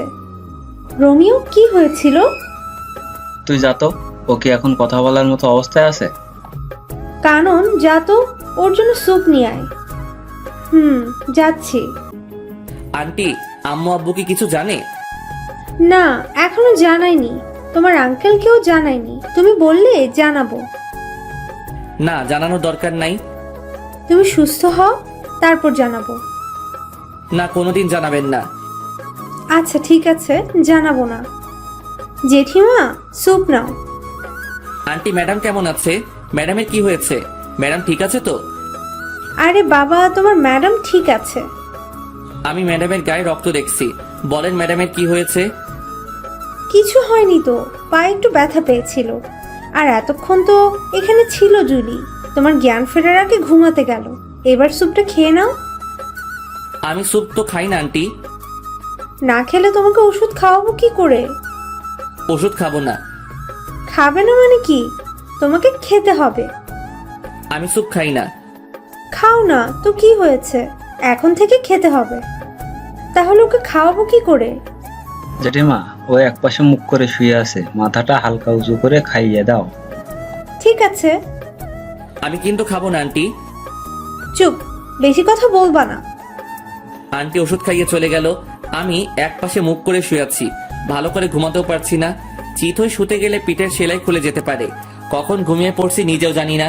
সকাল সকাল হালকা ব্যথা লাগছে, মনে হচ্ছে কে যেন আমাকে হালকা ধাক্কা দিয়ে এক পাশে করছে, কিন্তু কে করছে সেটাই দেখতে পাচ্ছি না। 9টার দিকে ঘুম ভাঙলো, কানন এসে শুরু করলো বকবক। এই মাইয়ার জন্য শান্তি কোনোদিনও হবে না। একজন মানুষ কিভাবে এত বকবক করতে পারে? ব্রাশ করিয়ে দিয়ে কানন চলে গেল। এখনো ম্যাডামকে একবারও দেখতে পাইনি। ম্যাডামকে একবার দেখলে শান্তি লাগতো। নিজের চোখে যতক্ষণ না দেখবো ম্যাডাম সুস্থ আছে, ততক্ষণ শান্তি পাবো না। রোমিও কেমন আছো? এই তো একটু ভালো আছে। ব্যথা করছে সেলাইতে? ব্যথা তো করছে। তা তো করবে, 3টে কোক খেয়েছো। আচ্ছা কি হয়েছিল বলো তো? ম্যাডাম বলল শপিং করতে যাবে, তাই নিয়ে গেলাম। দোকানগুলো ঘুরে ঘুরে দেখছিল, কিন্তু হঠাৎ করে হামলা করলো। অনেক কষ্টে পালিয়ে আসছি। এত রাত পর্যন্ত শপিং মলে কি করছিলে? সেটা তো ম্যাডাম জানে। ম্যাডাম কিছু নিচ্ছে না, শুধু ঘুরছে। একটা দোকানে গিয়ে যখন বসছে তখনই হামলা হলো। যা হওয়ার হয়েছে, এবার নাও, নাস্তা করে নাও। আন্টি নিজের হাতে নাস্তা খাইয়ে ওষুধ খাইয়ে দিয়ে চলে গেল। 5 দিন পর সেলাই খুলে দেওয়াতে একটু আরাম করে ঘুমাতে পারছি, বসতে পারছি, হাঁটতে পারছি। তবে রুমের বাইরে যেতে দেয় না, কেউ না কেউ এসে বাধা দিয়েই দিবে। তবে এখনো ম্যাডামকে দেখতে পারলাম না। ম্যাডাম কোথায়, কি করছে কিছু জানি না। 18 দিন পর সুস্থ হলাম। সকালে ঘুম থেকে উঠে আস্তে করে দৌড়াচ্ছি, জিম করছি। অনেক কষ্ট হচ্ছে সব করতে, কিন্তু কি করব? এই 18 দিনে জোর করে খাইয়ে খাইয়ে আমার পেট বড় করে দিছে। এত বড় পেট দেখতে খুব খারাপ লাগছে। বাড়িতে এসে ঢুকলাম মাত্র, সাথে সাথে শুরু হলো আন্টির ঝাড়ি। রোমিও, তুমি অসুস্থ শরীর নিয়ে কোথায় গিয়েছিলে? আন্টি একটু দৌড়াতে গিয়েছি, আর আমি এখন পুরো সুস্থ আছি। আজ থেকে আমি আবার আমার কাজ করব। তুমি কোথাও যাবে না, আরো কিছুদিন যাক। না আন্টি, আমি আমার কাজ করব আজ থেকে। আমি পুরো সুস্থ। তোমার যা ইচ্ছে তাই করো, আগে নাস্তা করে নাও। ফ্রেশ হয়ে নাস্তা করে নিলাম। এই তো ম্যাডাম আসছে। অনেকদিন পর দেখলাম ম্যাডামকে। যা বাবা, আমি আবার কি করলাম? রাগী চোখে তাকিয়ে আছে কেন সেটাই তো বুঝতেছি না। শালার কপাল, ম্যাডামের রাগী চোখে তাকিয়ে থাকার কারণটা কি বুঝতে পারলাম না। এত কিছু না ভেবে গাড়িটা স্টার্ট করলাম। গাড়িটা প্রতিদিনের মতো গাছের নিচে রেখে ক্লাসে গিয়ে বসলাম। অনেকদিন পর আসাতে মায়াগুলো শুধু প্রশ্নের উপর প্রশ্ন করে যাচ্ছে। আমি শুধু ওদের প্রশ্নগুলো শুনেই যাচ্ছি। কতজনের উত্তর দিব, কে কোন প্রশ্ন করছে সেটাই তো মনে করতে পারছি না। ওই সবাই চুপ কর। আমার বাবুটার এত বড় একটা বিপদ গেল, আর তুই আমাকে একটুও জানালি না। তোরে জানিয়ে কি করব? তুই কি ওরে সুস্থ করে দিতে পারবি নাকি? ও না পারলেও আমি পারবো। আমি ওকে আর তোদের বডিগার্ডের কাজ করতে দিব না। ওই চুপ, তোদেরকে আগেও বলছি ও শুধুই আমার। আর কেউ যদি ডিস্টার্ব করিস তাহলে তোদের খবর আছে, বলে দিলাম। কারণ তুই যেমন করছিস যে মনে হচ্ছে ও তোর হবু বর, আর যার জন্য এত কিছু করলো সে তো ফিরেও দেখে নাই। সেটা ওর ব্যাপার। এই মাইয়াগুলো প্রতিদিন বিরক্ত করেই চলছে। ওদের জন্য কোথাও শান্তি নাই। যেখানে যাই সেখানেই ওদের জ্বালাতন করে যাচ্ছে। প্রায় 1 মাস পরে ম্যাডাম আর কানন ক্লাসে গেল। আমি বাইরে বসে আছি। ওদের জ্বালায় ক্লাসে থাকতে পারছি না। একদিন ক্লাসে থাকলে একদিন বাইরে থাকতে হয়। গাড়িতে বসেছিলাম, কেন যেন গাড়ি থেকে মাথা বের করে পিছনে তাকালাম। তখনই দেখলাম 2 মাস আগে যে ছেলেদের মারছি ওরা আসছে। ওদের সাথে আরো অনেকে আসছে। গাড়িটা জোরে চালিয়ে সিঁড়ির সামনে নিয়ে গেলাম।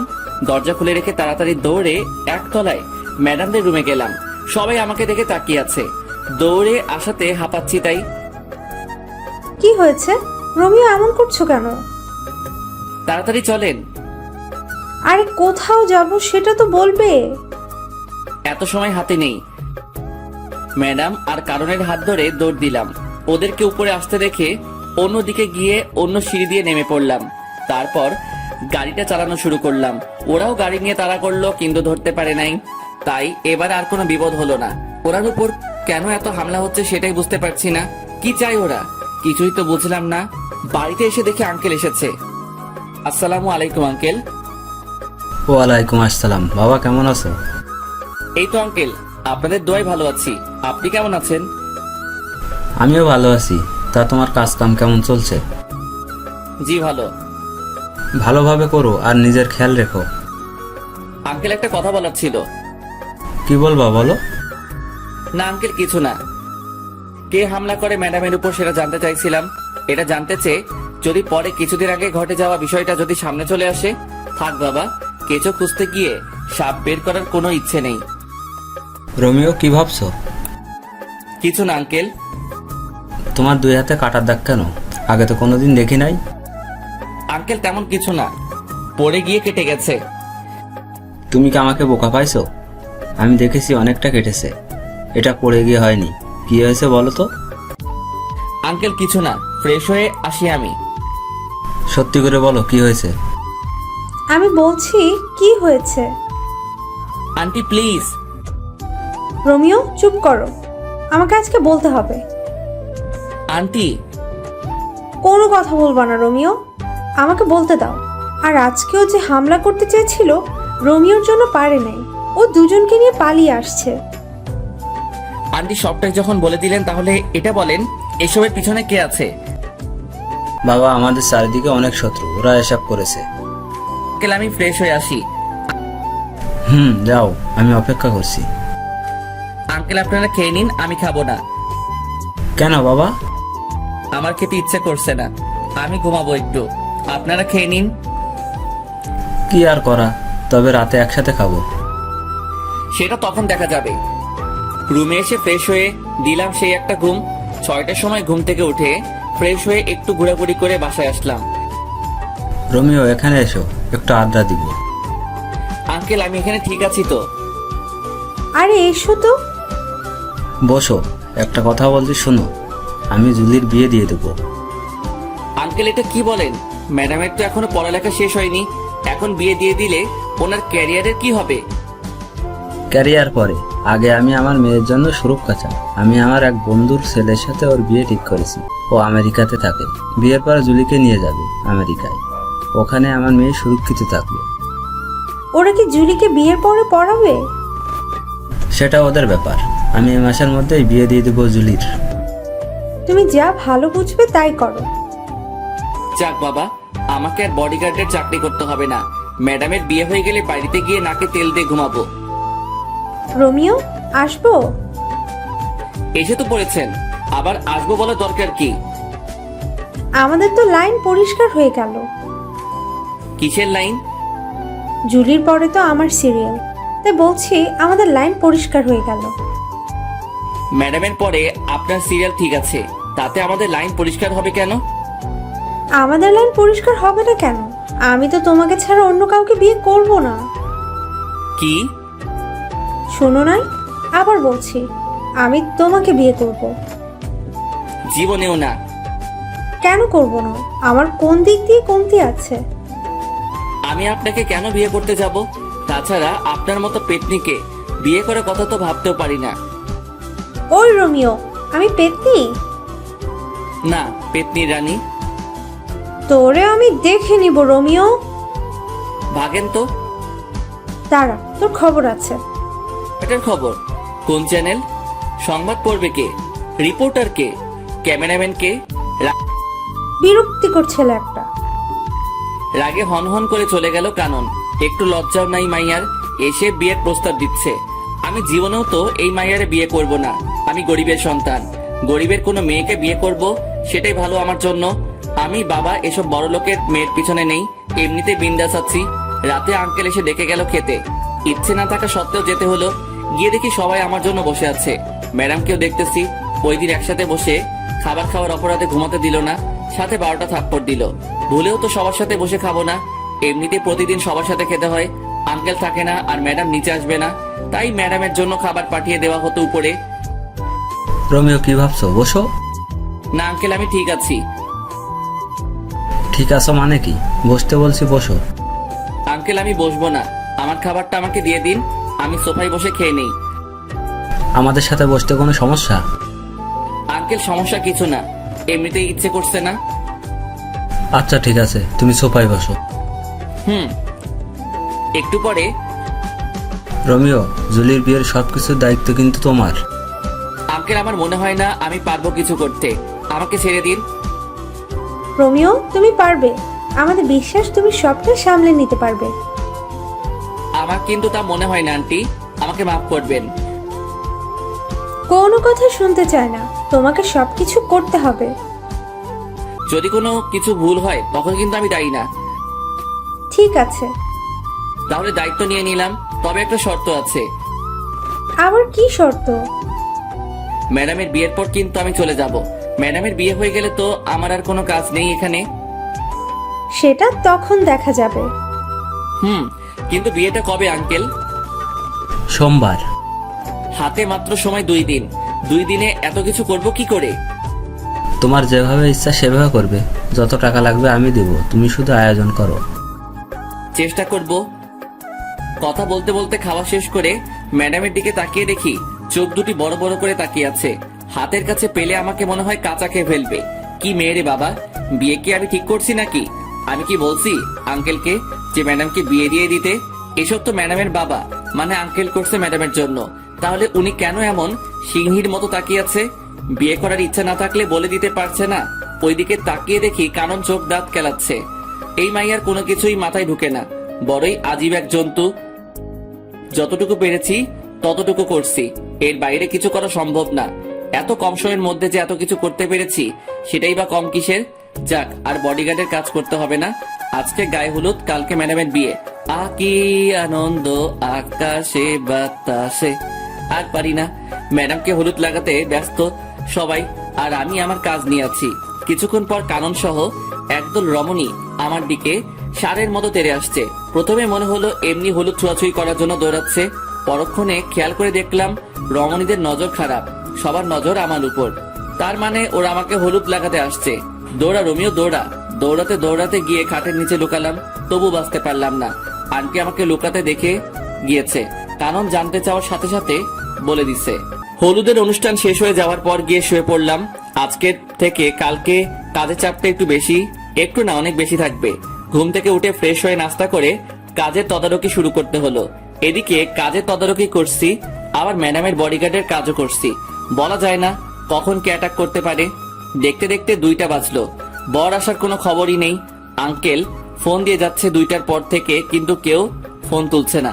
অবশেষে বিকাল 4টায় ফোন তুলে জানায় যার সাথে বিয়ে হওয়ার কথা সে 2 বছর আগে বিয়ে করে ফেলছে। আঙ্কেল অনেকক্ষণ কি নিয়ে যেন ভাবলো। প্রায় 15 মিনিট পর এসে আমাকে ডেকে রুমে নিয়ে গেল। রোমিও, তুমি বাবা আমার মেয়েটাকে বিয়ে করো। কিভাবে সম্ভব আঙ্কেল? তুমি চাইলে সম্ভব। আঙ্কেল আমি আপনার সব কথা মানতে পারবো, কিন্তু বিয়েটা করতে পারবো না। কিন্তু কেন? আঙ্কেল আমি এখন ম্যাডামকে বিয়ে করলে খাওয়াবো কি, রাখবো কোথায়? তাছাড়া আমি গরিবের সন্তান। আমার সাথে যদি ম্যাডামের বিয়ে দেওয়া হয় তাহলে আপনার মান সম্মান কোথায় গিয়ে দাঁড়াবে আপনি ভেবে দেখুন। আমি তো আমার মেয়ের ভালো চাই। ও তোমার কাছে থাকলে ভালো থাকবে, সুরক্ষিত থাকবে। কিন্তু কোনো কিন্তু না, তুমি গিয়ে রেডি হয়ে এসো, আমি এখানে আসি। অবশেষে আমি বিয়ের পিড়িতে। আঙ্কেল নিজে হাত ধরে নিয়ে গিয়ে ম্যাডামের পাশে বসিয়ে দিল। আমি জানি আমাকে বিয়ের পোশাকে দেখে অনেক মেয়ের কষ্ট হচ্ছে, কিন্তু আমার তো কিছু করার নেই। আব্বু আম্মুকে দেখলাম অনেক খুশি। আঙ্কেল অনেকক্ষণ কথা বললো দুজনের সাথে, কি বলছে কে জানে। ম্যাডামের পাশে বসার পর প্রথমে চোখ পড়লো কাননের দিকে। মেয়েটির চোখ দিয়ে পানি পড়ছে। আমি জানি যে ও আমাকে সত্যি অনেক ভালোবাসে, কিন্তু কি থেকে কি হয়ে গেল। তবে আমি একটু জিনিস এখন থেকে বুঝতে পারছি যে এই বিয়েটার পর থেকে আমার কপালে অনেকগুলো থাপ্পড় আছে। কয়টা আছে সেটা জানি না। বিয়ের সব আনুষ্ঠানিকতা শেষে ম্যাডামকে রুমে নিয়ে গেল। আমি টুপ করে আমার রুমে ঢুকে বিয়ের পোশাক ছেড়ে একটা জিন্স আর টি শার্ট পরে বাইরে বের হলাম। এদিক সেদিক ঘোরাঘুরি করছি, কিছু মাথায় ঢুকছে না। রাত 10টায় বাসায় ঢুকলাম। এত রাত করে বাড়ি ফিরাতে কেউ দেখেনি। রোমিও, কোথায় গিয়েছিলে? একটু বাইরে গিয়েছিলাম। তোমাকে তো বিয়ের পর থেকে খুঁজে পাওয়া যাচ্ছে না, কোথায় ছিলে?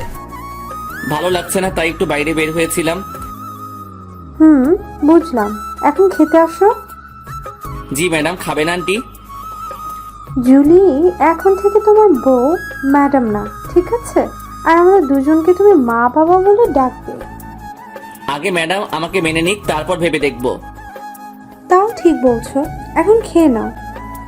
কারণ চুপচাপ খাচ্ছে আর বারবার আমার দিকে তাকাচ্ছে। আমি জানি মেয়েটি অনেক কষ্ট পেয়েছে। ভালোবাসার মানুষটা অন্য কারো হয়ে যেতে দেখলে কে বা ভালো থাকতে পারে। খুব কষ্ট হচ্ছে কাননের জন্য, কিন্তু আমার কিছুই করার নেই। চুপচাপ খেয়ে নিলাম। সারাদিনের ক্লান্তি ভর করে আছে, এখন একটা ঘুম দিতে পারলে ভালো হয়। রোমিও, কোথায় যাচ্ছো? ঘুমাতে যাচ্ছি। তা তো বুঝলাম, কিন্তু ওইদিকে কেন? কোথায় যাব? আমার রুম তো ওইটা। আজ থেকে তোমার আর জুলির রুম একটা, আর আজকে তোমাদের বাসর রাত। তুমি উপরে জুলির রুমে যাও। কানন বলছে এই কথা। ও কিভাবে পারলো এত তাড়াতাড়ি নিজেকে মানিয়ে নিতে? যাক, ভালোই হলো। যত তাড়াতাড়ি মানিয়ে নিতে পারবে ততই ভালো হবে তার জন্য। ও রোমিও, কি ভাবছো? না, কিছু না। তাহলে যাও জুলির রুমে। আচ্ছা চলো, আমি তোমাকে এগিয়ে দেই। লাগবে না। আরে চলো তো। কানন জোর করে বাইরে থেকে ধাক্কা দিয়ে ম্যাডামের রুমে ঢুকিয়ে দিয়ে দরজা বাইরে থেকে বন্ধ করে দিছে। আমার এখন কি করা উচিত আমি বুঝতে পারছি না। সোফায় গিয়ে শুয়ে পড়বো নাকি ম্যাডামের সাথে কথা বলবো? রুমের মধ্যে পায়চারি করছি আর ভাবতেছি কি করব। এদিকে ম্যাডাম আমার দিকে তাকিয়ে আছে, আমার গতিবিধির উপর নজর রাখছে। প্রায় 45 মিনিট ভেবেও কিছু পেলাম না। আরো 5 মিনিট পর ম্যাডাম প্রথম মুখ খুলল। বান্দরের মতো লাফাচ্ছিস কেন? ম্যাডাম, লাফাচ্ছি না তো, ভাবছি। কি ভাবছিস? বলা যাবে না। না বললে নাই, তোর কথা শোনার শখ আমার নাই। ম্যাডাম, আজকের এই বিয়ের জন্য আমি দায়ী না। তাহলে কে দায়ী বল? আপনার বাবা, উনি জোর করে বিয়ে দিছে। আমি কি করব বলেন? বিয়ে দিছে শেষ, আর কোনো কথা নাই। আমি তোরে মানবো না। আমার ঠেকা পড়ছে নাকি? ওই শোন, আমি তোরে আমার বর হিসেবে মানবো না। কোনোদিন যদি স্বামীর অধিকার নিয়ে আসছিস তো সেদিন দেখবি কি করি তোরে। আমি এখন একটু ঘুমাবো, আসি। ওইদিকে কই যাস? আমার রুমে ঘুমাবো। কারণের রুমে যাবি না বলে দিলাম। ম্যাডাম, এখানে কাননের কথা আসছে কেন? তোর তো আবার ওর সাথে ভাব বেশি। এখন যদি ওর কাছে চলে যাস? তাতে আপনার কি? বেশি কথা বলবি না। যা, কোথায় যাবি? আমার ঘুম পাচ্ছে। কত বড় ফাজিল মাইয়া, নিজে তো বাসর ঘরে জায়গা দেয় নাই, আবার কারণের কথা বলছে। আমি লুইচ্চা, বদমাইশ, ইতর, চরিত্রহীন হতে পারি, তাই বলে অন্যের দিকে নজর দিব কেন? ঘরে বউ থাকতে ইস, দেখতে বউ বলে মনে হচ্ছে না, মনে হচ্ছে কোনো পরী বসে আছে বিছানায়। আচ্ছা, পরীদের তো ডানা থাকে, আমার বউয়ের কি ডানা ছিল? যদি ডানা থাকতো তাহলে তো দেখতাম। আজ প্রথম ম্যাডামকে শাড়ি পরা অবস্থায় দেখছি। অন্য মেয়েরা তো শখ করে হলেও শাড়ি পরে, কিন্তু উনি কখনো পরে নাই। কখন ঘুমিয়ে পড়ছে নিজেই জানি না। সকালে দুলাভাই দুলাভাই দুলাভাই চিৎকারে ঘুমের কয়টা বাজলো খবর নেই। কে এই রমণী সকাল সকাল দুলাভাই দুলাভাই করে দরজা ধাক্কাচ্ছে? গুড মর্নিং দুলা ভাই। শুধু তাকিয়ে আছি। এই মাইয়ার এমন আচরণ দেখে তো আমি পুরাই টাসকি। দুলা ভাই, কি দেখছেন? আপুকে দেখেন না কালকে? না, দেখি নাই আপুকে। আমি তো নিজে নিয়ে গেলাম আপনাকে আপুর রুমে, বাসর ঘরে। তো কি হয়েছে? কি হয়েছে মানে? কালকে কি আপনি আপুর সাথে বাসর করেন নাই? কে বলছে করি নাই? করছি তো। তাহলে আপনি এখানে কেন? আপনার আপু বলছে সকাল 10টায় উঠবে। আমি যদি ওখানে থাকি তাহলে আপনি ডিস্টার্ব করলে ঘুমাতে পারবে না, তাই আমারে সকাল সকাল এখানে পাঠিয়ে দিল। দুলা ভাই, আপু কি দিল কালকে রাতে? যা দিল তা তো বলা যাবে না। ভাই বলেন না, আমি ছাড়া তো কেউ জানবে না। আপনাকে বলবো কেন কালকে রাতের কাহিনী? ভাইয়া বলেন না প্লিজ। বলবো। বলেন। আমার লজ্জা করছে। ইস, মেয়েদের মতো লজ্জা পাওয়ার কিচ্ছু হয়নি, বলেন। বলবো। আরে বাবা বলেন না। বাস। কি? কালকে রাতে আপনার আপু আমারে বাস দিছে। এই কথাটা আরো আগে বলে দিলে কি হতো? আগে না বলি আর পরে বলছি, কথা তো বলছি নাকি? তা কেমন বাস দিল? লম্বা, তৈল মাখানো লম্বা লম্বা বাস দিল। ভালো করছে। এখন উঠে আসুন, আর জিম করতে যেতে হবে না, বিয়ে তো হয়ে গেছে, কেউ পড়বে না। কি মেয়ে রে বাবা, জানি মেয়েটি ফাজিল, তবে এতটা যে ফাজিল সেটা জানতাম না। কথা বাড়িয়ে লাভ নেই, খেয়ে আসি। রমিও বাবা, তোমাকে একটা কথা বলি, আমার মেয়েটিকে কেউ কোনোদিন কোনো কিছু জোর করে করাতে পারেনি। ওর যা ভালো লাগে ও তাই করে।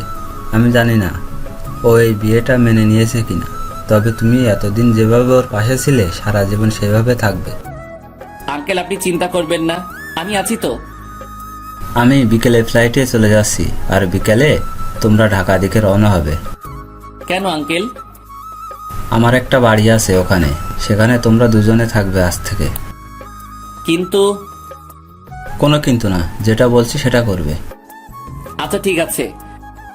বিকেলে আঙ্কেলকে বিদায় দিয়ে আমরাও ঢাকার দিকে রওনা হলাম। কি ব্যাপার, ম্যাডাম এত শান্ত হয়ে আছে কেন? এমন শান্ত থাকতে তো ম্যাডামকে আগে কোনোদিন দেখিনি। তবে কি আমার উপর আজকে কোনো ঝড় আসতে চলেছে?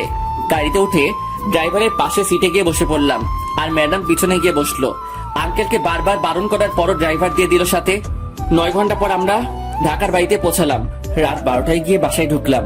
বাড়িতে কেউ না থাকলে যা হয় আর কি, সব জায়গায় ময়লা জমে আছে, কেমন যেন একটা গন্ধ আছে। আমি চারপাশে তাকিয়ে তাকিয়ে দেখছি, আর ম্যাডাম আমার দিকে চোখ বড় বড় করে তাকিয়ে আছে। ওই তাকিয়ে তাকিয়ে কি দেখছিস? অনেক ক্লান্ত লাগছে, আমি ঘুমাবো। কে বারণ করছে আপনাকে ঘুমাতে? গিয়ে ঘুমিয়ে পড়েন। ঘুমিয়ে পড়বো মানে কি? আমি কি না খেয়ে ঘুমাবো নাকি? তো খেতে বারণ করছে কে? খাবার পাবো কোথায় আমি? তুই গিয়ে নিয়ে আয়। কোনটা করবেন সেটা বলেন। আগে খাবেন নাকি ঘুমাবেন? দুইটা করব। আগে কোনটা করবেন? খাবো। কি খাবেন? বিরিয়ানি খাবো। সাথে আর কিছু লাগবে? একটা প্রাণাপ নিয়ে আসবি। টাকা দেন। এই তোর লজ্জা করে না আমার কাছে টাকা চাইতে? লজ্জা করবে কেন? টাকা তো আমি রাখছি আপনার ব্যাগে। কি? আপনি ব্যাগ খুলে দেখেন। কখন রাখছিস? রাখছি বলা যাবে না। এখন টাকা দেন, না হলে পরে কিছুই পাবো না। এই নে। 200 টাকা দিয়ে কি পাবো ম্যাডাম? কি পাবি তুই বল? 2টা বিরিয়ানি প্যাকেট পাবো, আর একটা প্রাণাপ পাবো। ঠিক আছে, তো আর কি? আর কি মানে? সকালে নাস্তা যে করবেন, আটা ময়দা কিছু তো একটা লাগবে। বেশি কথা বলবি না। সকালেও বাইরে থেকে নিয়ে আসবি। এখন তাড়াতাড়ি যা। যাচ্ছি। এই দাঁড়া। আবার কি? আমি কি দাঁড়িয়ে থাকবো? বসতে কে বাধা দিল আপনাকে? আমি কি এই ময়লায় বসবো নাকি? পরিষ্কার করে দিয়ে তারপর যাবি। পারবো না। আপনি ঘুমাবেন, আপনি করেন। মাথা গরম করাবি না বলে দিলাম। মাথা গরম হলে তো ভালো। কেন? চায়ের জন্য পানি গরম করব। তোরে খাইছি, দাঁড়া। কে শুনে কার কথা? মাইর খেতে না চাইলে দৌড়া রোমিও। খাবার নিয়ে বের হয়ে ল্যাম্প পোস্টের আলোয় চুপচাপ হাঁটছি আর ভাবছি, কি দেখে কি হয়ে গেল। ছিলাম বডিগার্ড, আর এখন বড় হয়ে গেলাম। তাও আবার যে সে বড় না, বডিগার্ড থেকে বড়। বডিগার্ড বড় হয়ে গেলাম। কি কপাল আমার! কয়জনের ভাগ্যে এমনটা হয়? ভাবতে ভাবতে বাসায় পৌঁছালাম। কলিং বাজানোর সাথে সাথে দরজা খুলে দিল ম্যাডাম। আই বান্দর, তুই এতক্ষণ কি করছিলি বাইরে? খাবার আনতে গেছি। এতক্ষণ লাগে? সময় লাগবে না নাকি? তাই বলে এতক্ষণ লেট করবি? আমি সেই কখন থেকে বসে আছি তোর জন্য। সূর্য কোন দিকে উঠলো? রাতের আকাশে তুই সূর্য দেখছিস কোথায়? সেটা পরের কথা। আগে বলেন আমার জন্য অপেক্ষা করার কারণ কি? খিদে লাগছে। কখন খাবার নিয়ে আসবি তাই। ও, এই নিন আপনার বিরিয়ানি। বসবো কোথায়? ও আল্লাহ, আমার উঠাই নাও না কেন? কোথায় বসবো সেটাও নাকি আমি ঠিক করে দিব? ওই চুপ। সব জায়গায় তো ময়লা জমে আছে, কোথায় বসবো? তুই সোফাটা পরিষ্কার করে দে, আমি সোফায় ঘুমাবো। শখ কত, আমি ঘুমাবো ফ্লোরে, আপনি যে কোনো একটা রুম পরিষ্কার করে ঘুমাবেন। ওই, আমি তোর ম্যাডাম, আমি যা বলবো তুই তাই করবি। কোন উপন্যাসে লেখা আছে? তোর জন্য উপন্যাস খুঁজতে পারবো না, যেটা বলছি সেটা কর। ঠিক আছে ম্যাডাম, আপনি খেয়ে নিন। এই মায়ের উপর ঠাড়া পড়ুক, সোফায় রাত কাটিয়ে দিব ভাবছি, আজকে কিন্তু সেটা স্বপ্নই থেকে গেল। এই মায়ের জন্য তা হলো না। এটা সেটা করতে করতে রাত 2টা বাজলো। কি দৌ লাগছে হেব্বি, খুব ঘুমো পাচ্ছে। ম্যাডামকে শুয়ে পড়ছে, এটা কি সেই বদরাগী মেয়েটি? কি সুন্দর লাগছে ঘুমন্ত অবস্থায় আমার ম্যাডামকে। কিছু চুল এসে মুখে পড়ে আছে, এতে করে আরো মায়াবী লাগছে ম্যাডামকে। একটু ছুঁয়ে দিতে ইচ্ছে করছে ম্যাডামকে। আচ্ছা ম্যাডাম তো এখন আমার বউ, ছুঁয়ে দেখবো কি একটু? যদি একটা থাপ্পড় দেয় তখন কি হবে? না বাবা, দরকার নেই। ছুঁয়ে দেখার পরে কোনোদিন যদি আমায় মেনে নেয় তারপর না হয় ছুঁয়ে দেখা যাবে। খেয়ে শুয়ে পড়লাম ফ্লোরে, সেই একটা ঘুম হলো। কিন্তু সকালে শান্তিতে ঘুমাতে পারলাম না, 2টায় ঘুমাইছি। সেখানে সারাদিনের ক্লান্তি কাটিয়ে ঘুম থেকে উঠতে উঠতে 10টা না হোক 8টা তো বাজতে হবে। কিন্তু না, সেটা আর হলো না। সকাল সকাল ম্যাডামের চিল্লানিতে ঘুম ভাঙলো। ম্যাডাম সকাল সকাল এত চিল্লানি শুরু করে দিলেন কেন? চিল্লানি দিব না কেন তুই বল? কালকে রাতে মশা কামড়িয়ে কামড়িয়ে আমারে শেষ করে দিল। তার উপর ঠান্ডা লাগছিল, তুই একটা চাদরও দিলি না গায়ে। আমি একটুও ঘুমাতে পারিনি। ওহ আল্লাহ, আমি কোন মেয়ের পাল্লায় পড়ছি? উনি রাতে ঘুমাতে পারে নাই বলে আমারও ঘুমাতে দেয় নাই। প্রতিদিন তো সকাল 6টায় উঠিস, এখন 8টা বাজে উঠছিস, তারপরও এমন করছিস কেন? এখন যা, নাস্তা নিয়ে আয়। হ্যাঁ, আমি যে সকাল 6টায় উঠি তা আপনি জানলেন কি করে? তার মানে আপনি আমায় প্রতিদিন লুকিয়ে লুকিয়ে দেখছেন? তোরে দেখতে যাবো কেন? তুই কে? নাস্তা নিয়ে আয়, খিদে লাগছে। যাচ্ছি। নাস্তা শেষ করে কাজ নিয়ে ব্যস্ত হয়ে পড়লাম। এত বড় বাড়ি পুরোটা আর 2জন মানুষকে নিয়ে পরিষ্কার করলাম। ম্যাডাম বসে বসে দেখছে আর চিপস খাচ্ছে। এই মাইয়া পারেও বটে, সারাদিন চিপসে কাটিয়ে দিল। কয়টা খাইছে হিসাব নাই। আর এদিকে আমার অবস্থা খারাপ হয়ে যাচ্ছে খিদেই। ম্যাডাম রাতে কি খাবার নিয়ে আসবো নাকি রান্না করব? বাইরে খাওয়ার বেশি হলে শরীর খারাপ করবে, তুই রান্না করে নিবি। পারবো না, আপনি করে নেন। বাবা কি বলেছিল মনে নাই তোর? আমারে দেখে রাখতে বলছে। দেখে রাখতে বলছে, রান্না করে খাওয়াতে নয়। বেয়াদব, মুখে মুখে কথা বলিস। যা বলছে তাই কর। পারবো না, আমি খাবো না, রান্নাও করবো না। সারাদিন কাজ করছে, এখন ঘুমাবো।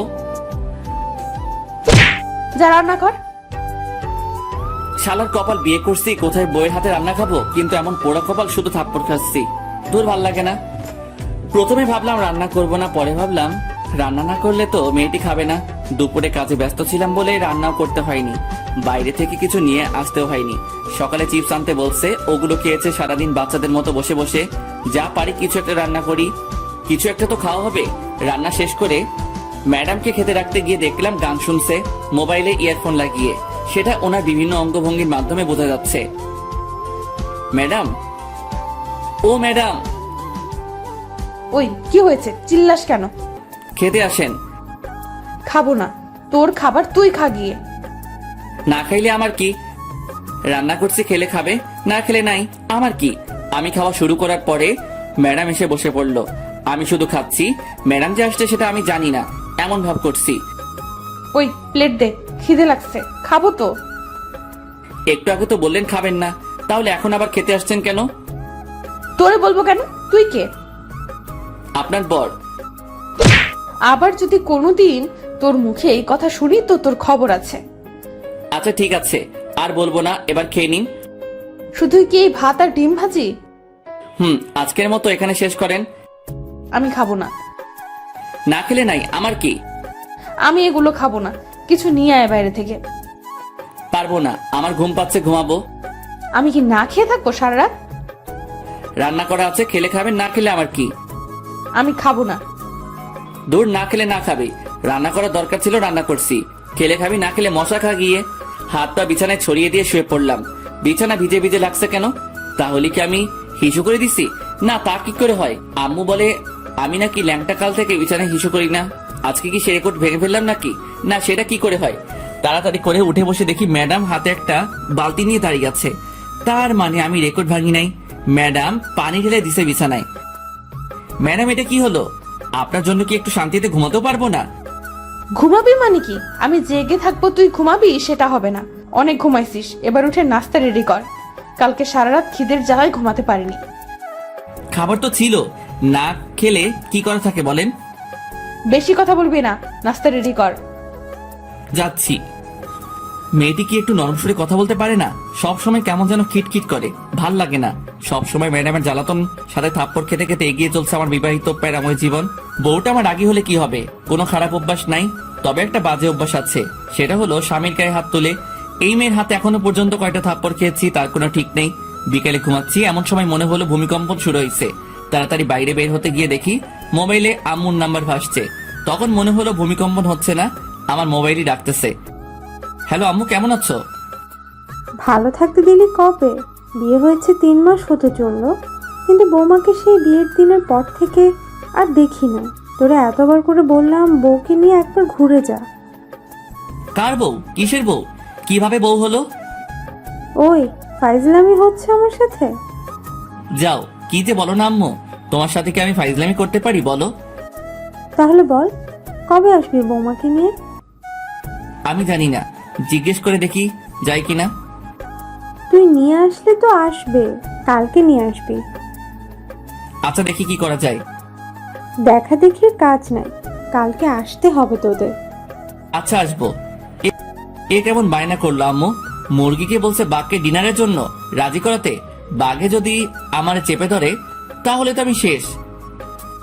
ম্যাডাম, অনেকদিন হলো কোথাও যাওয়া হয় না, চলেন কোথাও থেকে একটু ঘুরে আসি। মতলব কি সেটা বলতো? মতলব আবার কি হবে? আম্মু ফোন দিয়ে বলছে আপনাকে নিয়ে আমাদের বাড়িতে যেতে কালকে। আপনি কি যাবেন? না, আমি কোথাও যাব না, তুই যা। আচ্ছা ঠিক আছে, আমি যাব। আপনাকে যেতে হবে না? হুম। সকালে ঘুম থেকে উঠে নাস্তা বানিয়ে নাস্তা করে রেডি হয়ে নিলাম। যেতে যেতে এমনি সন্ধ্যা হয়ে যাবে, জ্যামে পড়লে তো অবস্থা হালুয়া হয়ে যাবে। তবুও রওনা দিতে দিতে 9টা বেঁচে গেল।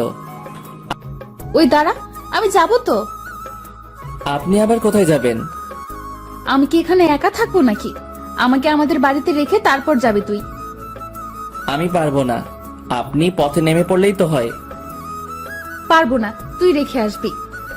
আমার দেরি হয়ে যাচ্ছে, আমি আসি। আর আপনি যদি আমার সাথে যেতে চান তাহলে আমার বাড়িতে যেতে হবে, না হলে আপনার পথে আপনি যান, আমার পথে আমি যাব। তুই তো আচ্ছা ফাজিল ছেলে, আমি যেটা বলবো তোকে সেটা করতে হবে। সেটা পরে দেখা যাবে, আগে তো রওনা দেই। হুম, চল। বাস চলছে নিজের আপন গতিতে, আমরাও এগিয়ে যাচ্ছি বাড়ির দিকে। বডিগার্ডের কাজ পাওয়ার পর আর বাড়িতে যাওয়া হয়নি। আজ অনেকদিন পর যাচ্ছি। ম্যাডাম বসে আছে আমার পাশের সিটে আর চিপস খাচ্ছে। মেয়েটি কি কিছু পারে না চিপস খাওয়া ছাড়া? অনেকক্ষণ পর ম্যাডাম আমার কাঁধে মাথা রেখে ঘুমাচ্ছে। অনেকক্ষণ চিন্তা করে দেখলাম এখন ঘুমাচ্ছে, পরে যখন ঘুম থেকে উঠে দেখবে আমার কাঁধে মাথা রেখে শুয়ে আছে, তখন দেখে যদি থাপ্পড় লাগিয়ে দেয় তাহলে বাসের মধ্যে যা একটু সম্মান আছে সেটাও খেয়ে ফেলবে। তার থেকে বরং জাগিয়ে দেই। ম্যাডাম, ম্যাডাম উঠেন। কি হয়েছে? ব্যথা করছে হাতে। তো আমি কি করব? আপনার জন্য তো এমন হলো। আমি কি করছি? আপনি যদি আমার কাঁধে মাথা না রাখতেন তাহলে ব্যথাও হতো না। এই, তোর লজ্জা করে না? একটা মেয়ের মাথা কাঁধে রাখতে পারিস না? আমার কি ঠেকা পড়ছে যে আপনার মাথা আমার কাঁধে রাখবো? বেশি কথা বলিস কেন? চুপ থাকতে পারিস না? না, পারি না। আবার কথা বলিস মুখে মুখে। এই তালা দিলাম মুখে, আর কোনো কথা বলবো না।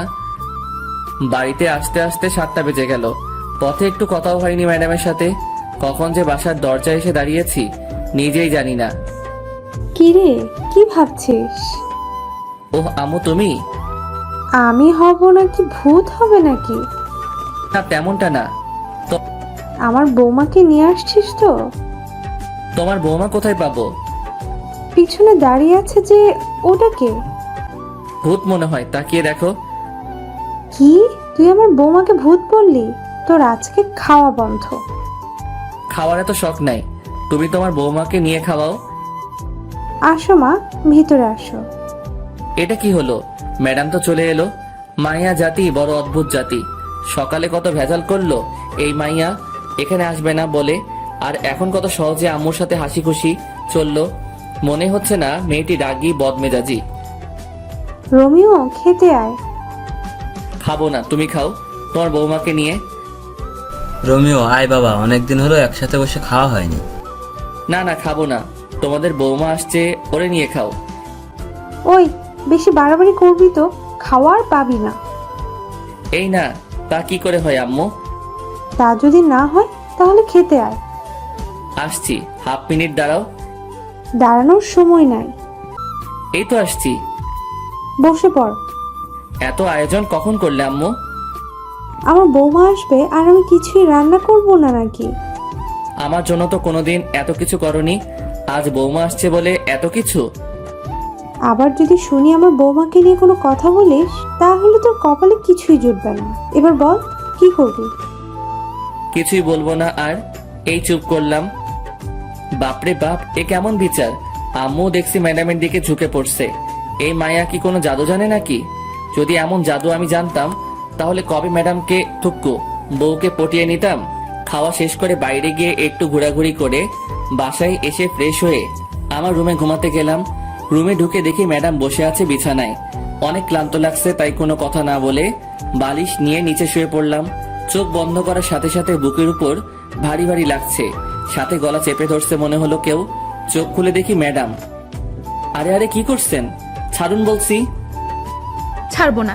কি বলা হচ্ছে শুনি? কি বলছি? মনে করে দেখ কি বলছিস। মনে পড়ছে না, মরে যাব তো। ছাড়ুন বলছি, ছাড়ুন। ছাড়বো না। কি বলছিস শুন? তোমার বৌমা আসছে, তোমার বৌমাকে নিয়ে খাওয়াও। এই, আমি তোরে বলছি না আমার বাড়িতে রেখে আসতে? আমিও বলছিলাম পারবো না। ছাড়ুন না ম্যাডাম, মরে যাব তো। ছাড়বো না। মরে যা, মরে গেলে তো আমি বাঁচি। আমি তো মরবো না। তাহলে আমি তোরে নিজের হাতে খুন করব। পারলে করেন, কে বারণ করছে? মারবো মারবো, সুযোগটা আগে আসুক তারপর। 2 দিন বাড়িতে কাটানোর পর আবার ঢাকায় ফিরে এলাম। তারপর থেকে আগের মতোই চলছে, সব সময় প্যারা দিয়ে চলছে। ম্যাডাম, থুক্কু, বউ। পরদিন বিকালে। এই রোমিও, কেমন আছো? ভালো, তুমি? ভালো থাকতে তুমি কোথায় দিচ্ছ? আমি কি করছি? তোমায় যে ভালোবেসে ফেলেছি। ম্যাডাম জানে এটা? পাগল নাকি? তোমার ম্যাডাম জানতে পারলে তো আমাকে মেরে ফেলবে। ওই দিন যা করলো তোমার কথা জিজ্ঞেস করাতে। তাহলে এখন আবার কথা বলছো কেন? তুমিও মরবা, সাথে আমারও মারবা? আচ্ছা, তোমার বউ তো তোমাকে ভালোবাসে না, তাহলে ওকে ডিভোর্স দিয়ে দাও। যাও যাও, তুমি গিয়ে ম্যাডামকে বলে আসো আমাকে যেন ডিভোর্স দিয়ে দেয়। আচ্ছা বলবো, তবে ডিভোর্স দিয়ে দিলে আমাকে গলায় ঝুলিয়ে নিতে হবে। যদি ডিভোর্স করাতে পারো তবে। ওকে, আমি রাজি। তবে ম্যাডাম যদি আমারে কিছু বলে তাহলে আমি সব বলে দিব। তোমাকে বলতে হবে না, আমি বিকালে তোমাদের বাসায় এসে জানাবো। যদি মার খেতে না চাও তাহলে বাসায় থাকো, আর যদি মায়ের খাবার শখ থাকে তাহলে বিকেলে এসো। আসবো আসবো। কি মেয়ে রে বাবা, মরার ভয় নেই নাকি? ও আসবে আমার আর ম্যাডামে ডিভোর্স করাতে? আমার তো লুঙ্গি ড্যান্স দিতে ইচ্ছে করছে। বিকেল এসো, চা নাস্তার বদলে মায়ের খেয়ে যেও। ইদানিং ম্যাডাম আমাকে যেভাবে প্রতিদিন পিটায় কোনো কারণ ছাড়া, আর উনি আসবে ডিভোর্স নিয়ে কথা বলতে। ওহ, ওই মায়ের তো পরিচয় দেওয়া হয়নি। উনি হলো আমাদের বাড়ির থুক্কু, আমার শ্বশুর বাড়ির পাশের বাসার একটি মেয়ে। এখানে আসার পর থেকে আমার পিছনে পড়ে আছে। ওর নাম তো বলা হয়েছে, তবুও বলি, ও ইভা। পড়ালেখা শেষ করে বসে আছে, থুক্কু বসে নাই, আমার পিছনে পড়ে আছে। আজকে আর ঘুমালাম না, 4টার সময় বের হয়ে গেলাম বাসা থেকে। বাসায় থাকলে আজকে আমার উপরে দিয়ে শনি রবি সোম মঙ্গল সব চলবে। 9টার দিকে বাসায় ঢুকলাম, ঢুকে সোজা রান্নাঘরের দিকে দিলাম দৌড়। খুব খিদে লাগছে, খাবার গরম করতে হবে। ম্যাডাম ঠান্ডা খাবার খেতে পারে না, আর আমি ঠান্ডা ছাড়া খেতে পারি না। রাতে একসাথে খেয়ে শুয়ে পড়লাম আমার রুমে গিয়ে। ম্যাডাম থাকে অন্য রুমে। একটু পরে ম্যাডাম ঢুকলো আমার রুমে হাতে একটা লাঠি নিয়ে। এদিকে ভয়ে আমি কাঠ হয়ে যাচ্ছি। আয় এদিকে আয়। কেন ম্যাডাম? কাজ আছে, আয়। কি কাজ তাড়াতাড়ি বলেন, আমি ঘুমাবো। তোর ঘুম পাড়াচ্ছি, দাঁড়া। আরে আরে ম্যাডাম, আমাকে মারছেন কেন? আমি কি করছি? তুই পাশের বাসার রিভা পেতনিকে কি বলছিস? বিশ্বাস করেন ম্যাডাম, আমি কিছু বলি নাই। তাহলে ও কি আমার বোকা বানাইছে? হতে পারে। তার মানে তুই বলতে চাচ্ছিস আমি বোকা? সেটা কখন বললাম? তাহলে কি বলছিস? কিছু বলি নাই। আবার মিথ্যা কথা বলছিস? তোরে তো আজকে শেষ করে দিব। আমি কিছু করি নাই তো ম্যাডাম, সব দোষ ওই ইভার। ইভা, তুই ওরে বলিস নাই? আমার ডিভোর্স দিয়ে ওরে বিয়ে করবি বলিস নাই? ম্যাডাম আমি এটা বলি নাই, ও আপনাকে মিথ্যা বলছে। তুই বলছিস, আমি লুকিয়ে লুকিয়ে সব শুনছি। কি? আপনি এমন কেন ম্যাডাম? লুকিয়ে লুকিয়ে অন্যের কথা শুনছেন, এটা ঠিক না। তুই আমারে কোনটা ঠিক আর কোনটা ঠিক না সেটা শিখাইতে আসবি না, আমি সব জানি। জানলে ভালো। এখন আমি ঘুমাবো, অনেক মাইর খাইছি। কি তুই ঘুমাবি? হুম।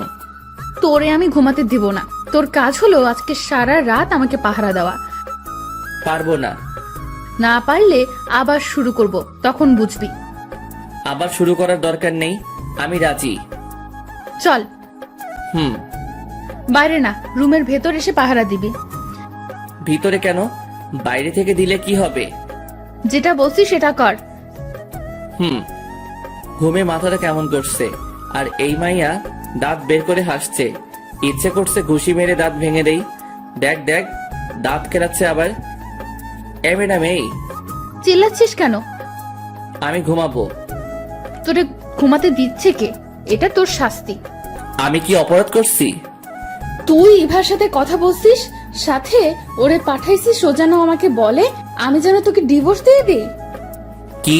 ও আমাকে বলছে তোমার বউ তো তোমাকে ভালোবাসে না, আমি তোমাদের ডিভোর্স করিয়ে দেব। আবার এটাও বলছে যে ও যদি ডিভোর্স করিয়ে দিতে পারে তাহলে আমি যেন ওকে গলায় ঝুলিয়ে নেই। কি এটা বলছে তোরে? আর তুইও রাজি হয়ে গেছিস? রাজি হয়নি তো, শুধু বলছি পারলে ডিভোর্স করাও। তবে রে হারামি, আজ তোর একদিন কি আমার যতদিন লাগে লাগুক, তোর শেষ করে ফেলবো। চিচি, বরকে কেউ এভাবে মারে? এত শক্তি আসলো কিভাবে? উফ কি ব্যথা! এত মেরেও যদি ঘুমাতে দিত তাহলে ভালো হতো, কিন্তু মহারানী সেটা করলো না। উল্টা সারা রাত নিজেও ঘুমায়নি, আমাকেও ঘুমাতে দেয় নাই। ভোর 5টার দিকে ঘুমিয়ে পড়লাম। ঘুম থেকে উঠে দেখি ম্যাডাম নেই। সারা বাড়ি খুঁজেও যখন পেলাম না, তখন ছাদে গিয়ে দেখি ইবার সাথে লাগছে। মাথায় ঢুকছে না আমাকে নিয়ে এত ঝগড়া করছে কেন। আমাকে ম্যাডাম নিজে তো স্বামী মানতে চায় না, তাহলে কি দরকার ইবার সাথে ঝগড়া করার আমাকে নিয়ে? রোমিও, তুমি কি বলছো? এই পেতনিটা কে? কি আমি পেতনি? তোর 14 গোষ্ঠী পেতনি। তোরে যদি আর একদিন দেখি আমার বরের দিকে নজর দিতে, তাহলে তোর চোখ তুলে ফেলবো। আমিও শেষবারের মতো বলছি, ওরা ডিভোর্স দিয়ে দাও। আমি কেন আমার বরকে ডিভোর্স দিব? কারণ আমি রোমিওকে ভালোবাসি। তোর ভালোবাসা বের করছি, দাঁড়া, এখনো সময় আছে, ওর পিছু ছেড়ে দে। এবার কি হচ্ছে এসব? তুমি কেন আমাদের ডিভোর্স করতে চাচ্ছ? আমি কি কোনোদিন বলছি তোমাকে ভালোবাসি? শুধু শুধু কেন অশান্তি করছো? ডিভোর্স দেওয়া না দেওয়া সেটা আমাদের দুজনের ব্যাপার। আশা করি আমাদের মাঝে তুমি ঢুকতে আসবে না। আর তুই এখানে কেন এসেছিস? চল ভেতরে চল, তো ব্যবস্থা করছি। টেনে ভিতরে নিয়ে গেল। রুমে ঢুকিয়ে দরজা বন্ধ করে দিল বাইরে থেকে। খিদের জ্বালায় বাঁচি না। ম্যাডাম ছেড়ে দিন না আমাকে, নাস্তা রেডি করবো, খিদে লাগছে। ছাড়াছাড়ির কোনো কথা নাই, তুই আজ থেকে এই রুমে বন্ধ থাকবি। নাস্তা বানাবে কে? আমি বানাবো। রান্না করবে কে? আমি করব। ঝাড়ু দিবে কে? আমি দিব। কাপড় কাচবে কে? আমি।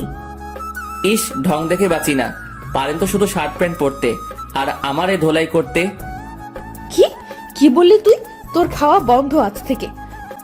ইয়াক থু, আপনি রান্না করতে পারেন নাকি যে আপনার রান্না খাবো? তোরে আমি মেরে ফেলবো। না মেরে ইভাকে দিয়ে দিন। আবার সেই ভাত? তোর মুখে কি আর কোনো নাম নেই? আছে তো। কে সে? আনন। তবে রে, তোর খাওয়া বন্ধ বলছি, বন্ধ। খাবো না। এসব কি হচ্ছে? কিছুই তো মাথা 16 জিবি মেমোরিতে ঢুকতেছে না। ম্যাডাম কি আমার উপর দুর্বল হয়ে পড়ছে? এটা কি করে সম্ভব? আমি কোথায় আর ম্যাডাম কোথায়? ম্যাডাম কি আমাকে ভালোবেসে ফেলেছে নাকি? যদি ভালো না বাসে তাহলে ইবার সাথে ঝগড়া কেন করছে আমাকে নিয়ে? তবে কি ম্যাডাম আমাকে ভালোবাসে? ম্যাডামের কোনো সারা শব্দ নেই। ম্যাডাম কি করছে দেখা দরকার, কিন্তু কিভাবে দেখবো? ম্যাডাম তো বাইরে থেকে দরজা বন্ধ করে দিছে। কি করা যায়? পাইছি, জানালা দিয়ে বের হব, কিন্তু কিভাবে? অবশেষে অনেক কষ্টের পর জানালা দিয়ে বের হয়ে ছাদে পৌঁছালাম। এবার দেখার পালা ম্যাডাম কি করে। চুপি চুপি এসে সোফার পিছনে লুকিয়ে পড়লাম। ম্যাডামকে কোথাও দেখছি না। একটু পরে দরজা খুলে বাসায় ঢুকলো হাতে কয়েকটা প্যাকেট নিয়ে। তারপর গিয়ে ফ্রেশ হয়ে এসে প্লেট নিয়ে আমাকে যে রুমে বন্ধ করে রাখছে সেই রুমে দরজায় গিয়ে বসে খাবার বের করছে। এইদিকে আমার অবস্থা খারাপ হয়ে যাচ্ছে খিদায়। চোখের সামনে গরম গরম বিরিয়ানি দেখে খিদের পরিমাণ আরো 3 গুণ বেড়ে গেল। 2টা প্লেটে বিরিয়ানি বেড়ে রাখছে। রোমিও, চুপ করে আছি। আয় রোমিও, খেতে আয়। এখনো চুপ। ওই আসবি নাকি মাইর খাবি? কোনো সারা শব্দ না পেয়ে রুমে ঢুকলো ম্যাডাম, আর আমি এই সুযোগে একটা প্লেট নিয়ে ডাইনিং টেবিলের নিচে বসে পড়লাম। ওইদিকে ম্যাডাম আমাকে খুঁজে খুঁজে হয়রান হয়ে যাচ্ছে। আমি খাবার তালে আছি। আয় বিড়াল, বের হয়ে আয়। ম্যাডাম আপনি কখন আসছেন? জানালা কেটে পালিয়ে এসে বসে বসে খাচ্ছিস? এই তুই না বসিস আমি রান্না করতে পারি না, তাহলে খাচ্ছিস কেন? আপনার রান্না হলে খেতাম না। কি, এটা আমার রান্না না? কি চিটিং মাইরি, বাইরে থেকে খাবার নিয়ে এসে নিজের নাম দিচ্ছেন। আমি বাইরে থেকে খাবার নিয়ে আসছি, কে বসে তোকে? আমি দেখছি। তবে রে বান্দর পোলা। ম্যাডাম এটা কি হলো? কি হয়েছে? আপনার নজর খারাপ হয়ে যাচ্ছে ম্যাডাম। কি কি করছি আমি যে আমার নজর খারাপ হয়ে গেল? একটু আগে যেটা করলেন এটা কি ঠিক করছেন? তুই আজ থেকে আমার সাথে কথা বলবি না। অন্য মেয়েদের সাথে টাঙ্কি মারতে পারিস, তখন কিছু হয় না, আর এখন আমি তোকে একটা কিস দেওয়াই বলছি। আমার নজর খারাপ? কোনো দিনও তোর সাথে কথা বলবো না, তুইও কথা বলতে আসবি না। বলবো না। আপনি কোন দিন কি আমাকে স্বামী সম্মান দিছেন? দেন নাই। কথায় কথায় থাপ্পড় মারতেন, এটা করতেন সেটা করতেন, কথায় কথায় অপমান করতেন। আমি কোনোদিন আপনার কোনো কিছুতে বাধা দেই নাই, আপনিও আমার কোনো কিছুতে বাধা দিবেন না। আজ থেকে আপনার মতো আপনি থাকবেন আর আমার মতো আমি। এটা কি হলো? যা হওয়ার হয়েছে, এত কিছু ভাবার সময় নাই। পেট ভরে গেছে, এখন একটু পাসপোর্ট অফিস থেকে আসি। পাসপোর্ট রেডি হয়ে গেছে, মেসেজ আসছে, ওটা নিয়ে আসি। প্রায় 1 মাস হতে চললো, ম্যাডাম আর আমার কোনো কথা হয় না। দুজনে বাইরে গিয়ে খাবার নিয়ে এসে তারপর নিজেদের রুমে গিয়ে খাই। ম্যাডামের দিকে তাকালে বোঝা যায় ম্যাডাম এখন রাত জাগে। চোখের নিচে কালি জমে গেছে, অগোছালো হয়ে গেছে। আগের মতো জিন্স শার্ট পরে না, সালোয়ার কামিজ এসব পরে। আগের থেকে অনেক সুন্দর লাগে ম্যাডামকে, তবে শাড়ি পরলে আরো সুন্দর লাগতো। বাংলার মেয়েদের শাড়ি ছাড়া মানায় না। ভাবছি একটা ট্রিট দিব ম্যাডামকে। ভিসা, পাসপোর্ট সবকিছু রেডি হয়ে গেছে। সৌদি চলে যাব, আমার বেস্ট ফ্রেন্ড ওখানে থাকে, ও সব ব্যবস্থা করছে। ম্যাডাম, কি? শপিং করতে যাবেন নাকি? যাব না। আর কিন্তু সুযোগ পাবেন না। আবার বলছি, শপিং করতে যাবেন? যাব, নিয়ে চল। চলুন। যাক, যেতে রাজি হয়েছে। দুজনে একসাথে বের হলাম। রিক্সার জন্য দাঁড়িয়ে আছি, এমন সময় দেখি ইভা আসছে। ইভা যদি কিছু বলে এখন, তাহলে আমার আর রক্ষা নাই। এই জান, শোনো না, রাতে ফোন দিলে ছাদে এসো, দুজনে একসাথে চাতে। যেখানে বাঘের ভয় সেখানে সন্ধ্যা হয়। কি দরকার ছিল এটা বলার? ফাজিল মাইয়া, লুচ্চা মাইয়া, কি মজা পাই বুঝি না এমন করে। ম্যাডাম, শপিং করতে যাবেন না? দাঁড়া, তোর শপিং বের করছি। তোর ইভাকে শপিং করিয়ে দে, যা। আজ থেকে তোর সাথে আমার কোনো সম্পর্ক নাই। তুই লুকিয়ে লুকিয়ে অন্য মেয়ের সাথে কথা বলিস। ম্যাডাম, আমার কোনো সম্পর্ক নাই কারোর সাথে। ইভা তো অনেক আগে থেকে আমার পিছনে লেগে আছে, সেটা আপনি জানেন। অবশ্যই তোর সাথে ওর সম্পর্ক আছে, না হলে তোরে জান বলে ডাকলো কেন? আমাকে ফাঁসানোর জন্য এটা বলছে। আমি এত কিছু শুনতে চাই না। তোর সাথে সম্পর্ক আছে ওর, না হলে তোরে জান ডাকলো কেন? তুই কোনো কথা বলবি না। হন হন করে বাসায় চলে গেল।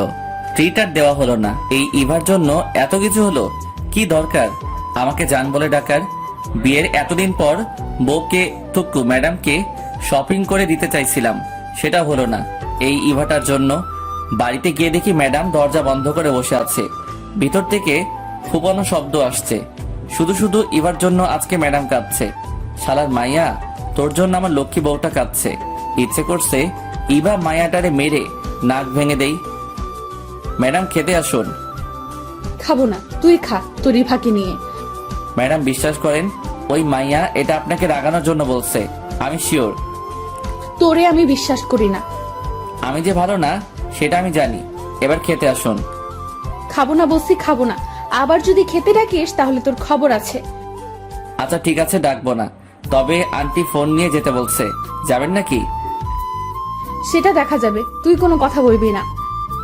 আমার এত ঠেকা পড়ে নাই আপনার সাথে কথা বলতে। আমার সাথে কথা বলা লাগবে কেন? তোর তো অনেকে আছে কথা বলার জন্য। লুচ্চা পোলা, দূর হও আমার সামনে থেকে।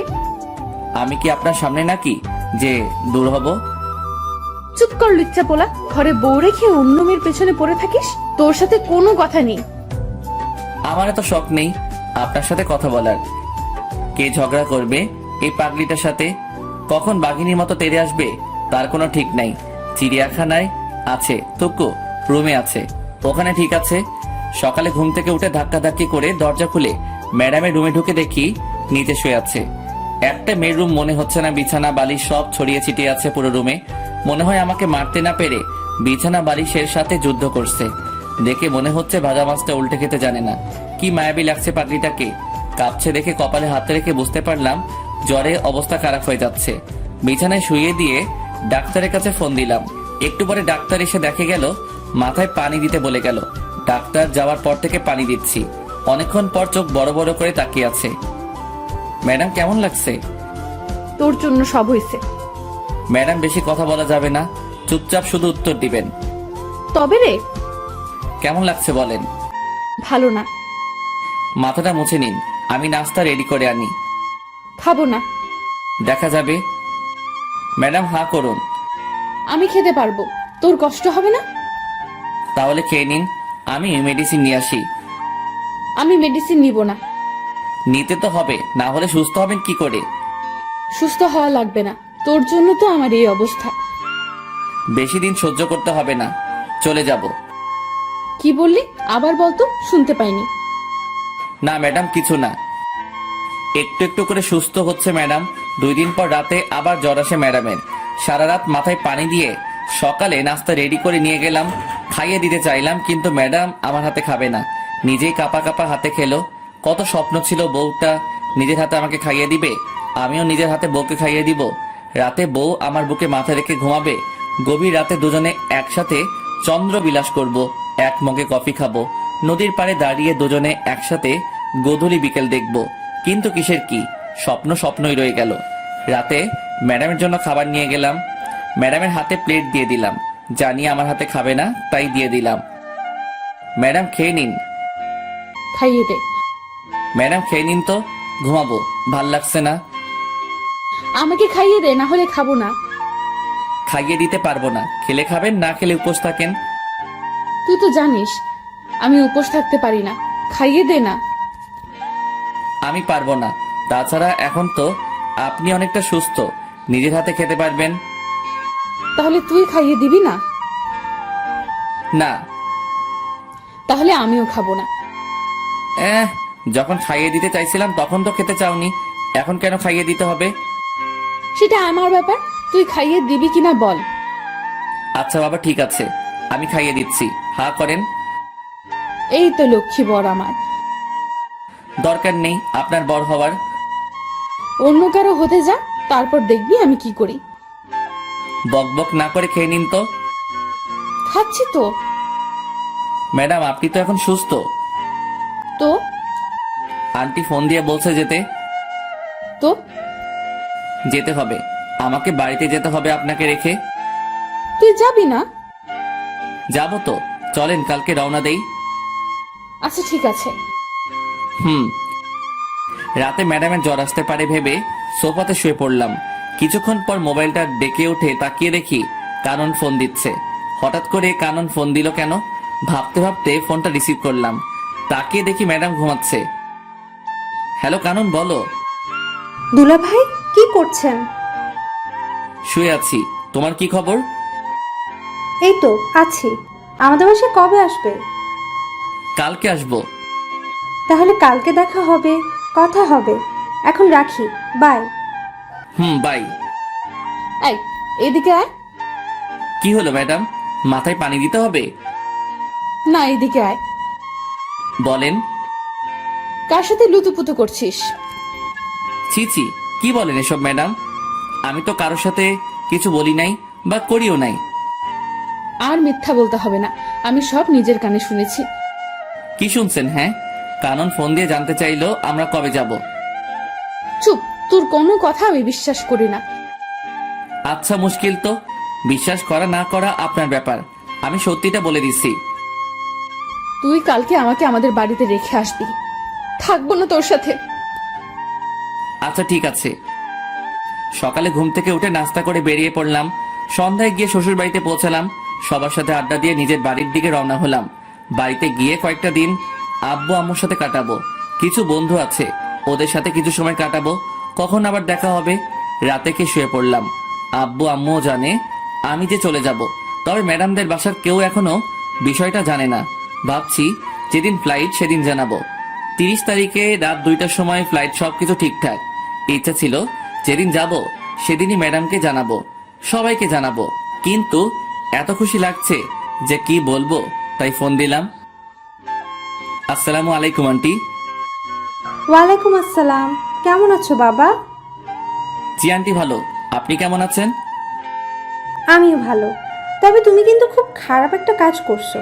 ওদিন না থেকে চলে গেলে কেন? আন্টি বাড়িতে একটু কাজ ছিল। আন্টি যে কথা বলার জন্য ফোন দিছি তা হলো 30 তারিখে রাত 2টার সময় আমার ফ্লাইট। কি বলছো এসব? আজকে আমাকে জানাচ্ছ সবকিছু ঠিক করে? আগে জানাইনি তো কি হয়েছে, এখন তো জানতে পারছেন। ম্যাডাম জানে না, ওনাকে জানিয়ে দিয়েন। তার মানে আমরা কেউ জানি না? না আন্টি, কাউকে বলা হয়নি। যা, এটা কি হলো? লাইন কেটে দিল কেন?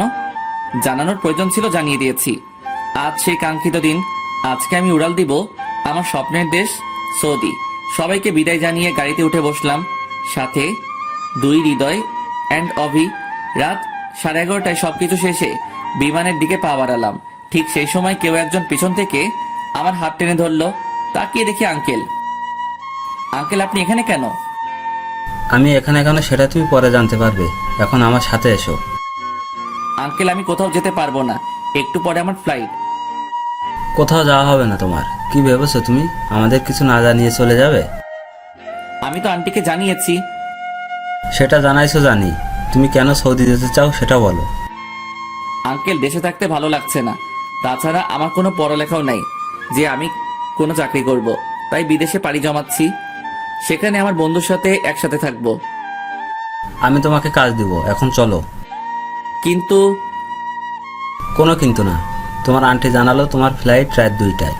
আমিও 10টার সময় দেশে এসেছি, তারপর তোমার জন্য বসে আছি এখানে। আমি তো কোন এয়ারপোর্ট দিয়ে যাবো সেটা বলিনি। চট্টগ্রাম আর ঢাকা, এই 2টার একটা দিয়ে তুমি যাবে আমি জানতাম, তাই চট্টগ্রাম এয়ারপোর্টে তোমার ছবি পাঠিয়ে দিয়েছি। ওখান দিয়ে তুমি যেতে পারবে না, তোমাকে আটকাবে। আর এখানে আমি বসে আছি। তাহলে কি আমার যাওয়া হবে না? না, হবে না। এখন তুমি আমার সাথে বাসায় যাবে। কিন্তু কোনো কথা শুনতে চাই না। অবশেষে আমি আমার শ্বশুরের বাসায় ম্যাডামের রুমের সামনে দাঁড়িয়ে। এখানে আসার পর থেকে শুনছি ম্যাডাম রুম থেকে বের হচ্ছে না, খাচ্ছে না, শুধু কেঁদে যাচ্ছে আর বলছে রোমিওকে এনে দাও। কয়েকবার ডাকার পরও ম্যাডাম দরজা খুলছে না। তারপর আর কি, আমার দানবের মতো দেহটা দিয়ে ধাক্কা দিয়ে দরজা খুলে দেখি ম্যাডাম ফ্লোরে বসে আছে, চোখ দুটো লাল হয়ে আছে। ম্যাডাম আসবো তাকিয়ে আছে, কোনো কথা বলছে না। ম্যাডাম কথা বলবেন নাকি চলে যাব? আরে ম্যাডাম কাঁদছেন কেন? আমি তো কোথাও যাইনি। কি করে ভাবলি আমি তোকে যেতে দেব? আমার কথা একবারও মনে পড়েনি? বল, আমাকে একা রেখে কেন চলে গেলি? কোথায় গেলাম? যেতে তো চাইছিলি, বল কেন এমন করলি? তোরে ছাড়া আমি থাকতাম কি করে বল? সেটা আমি কি করে বলবো? কি করে বলবি মানে? আমার বুকের বাপাসের জায়গা করে নিয়ে এখন বলছিস তুই কি করে বলবি? তুই জানিস না আমি তোরে ভালোবাসি? ম্যাডাম আপনার কিন্তু নজর খারাপ। হ্যাঁ, নজর খারাপ হয়েছে আমার। এমন একটা ছেলে চোখের সামনে থাকলে যে কোনো মেয়ের নজর খারাপ হবে।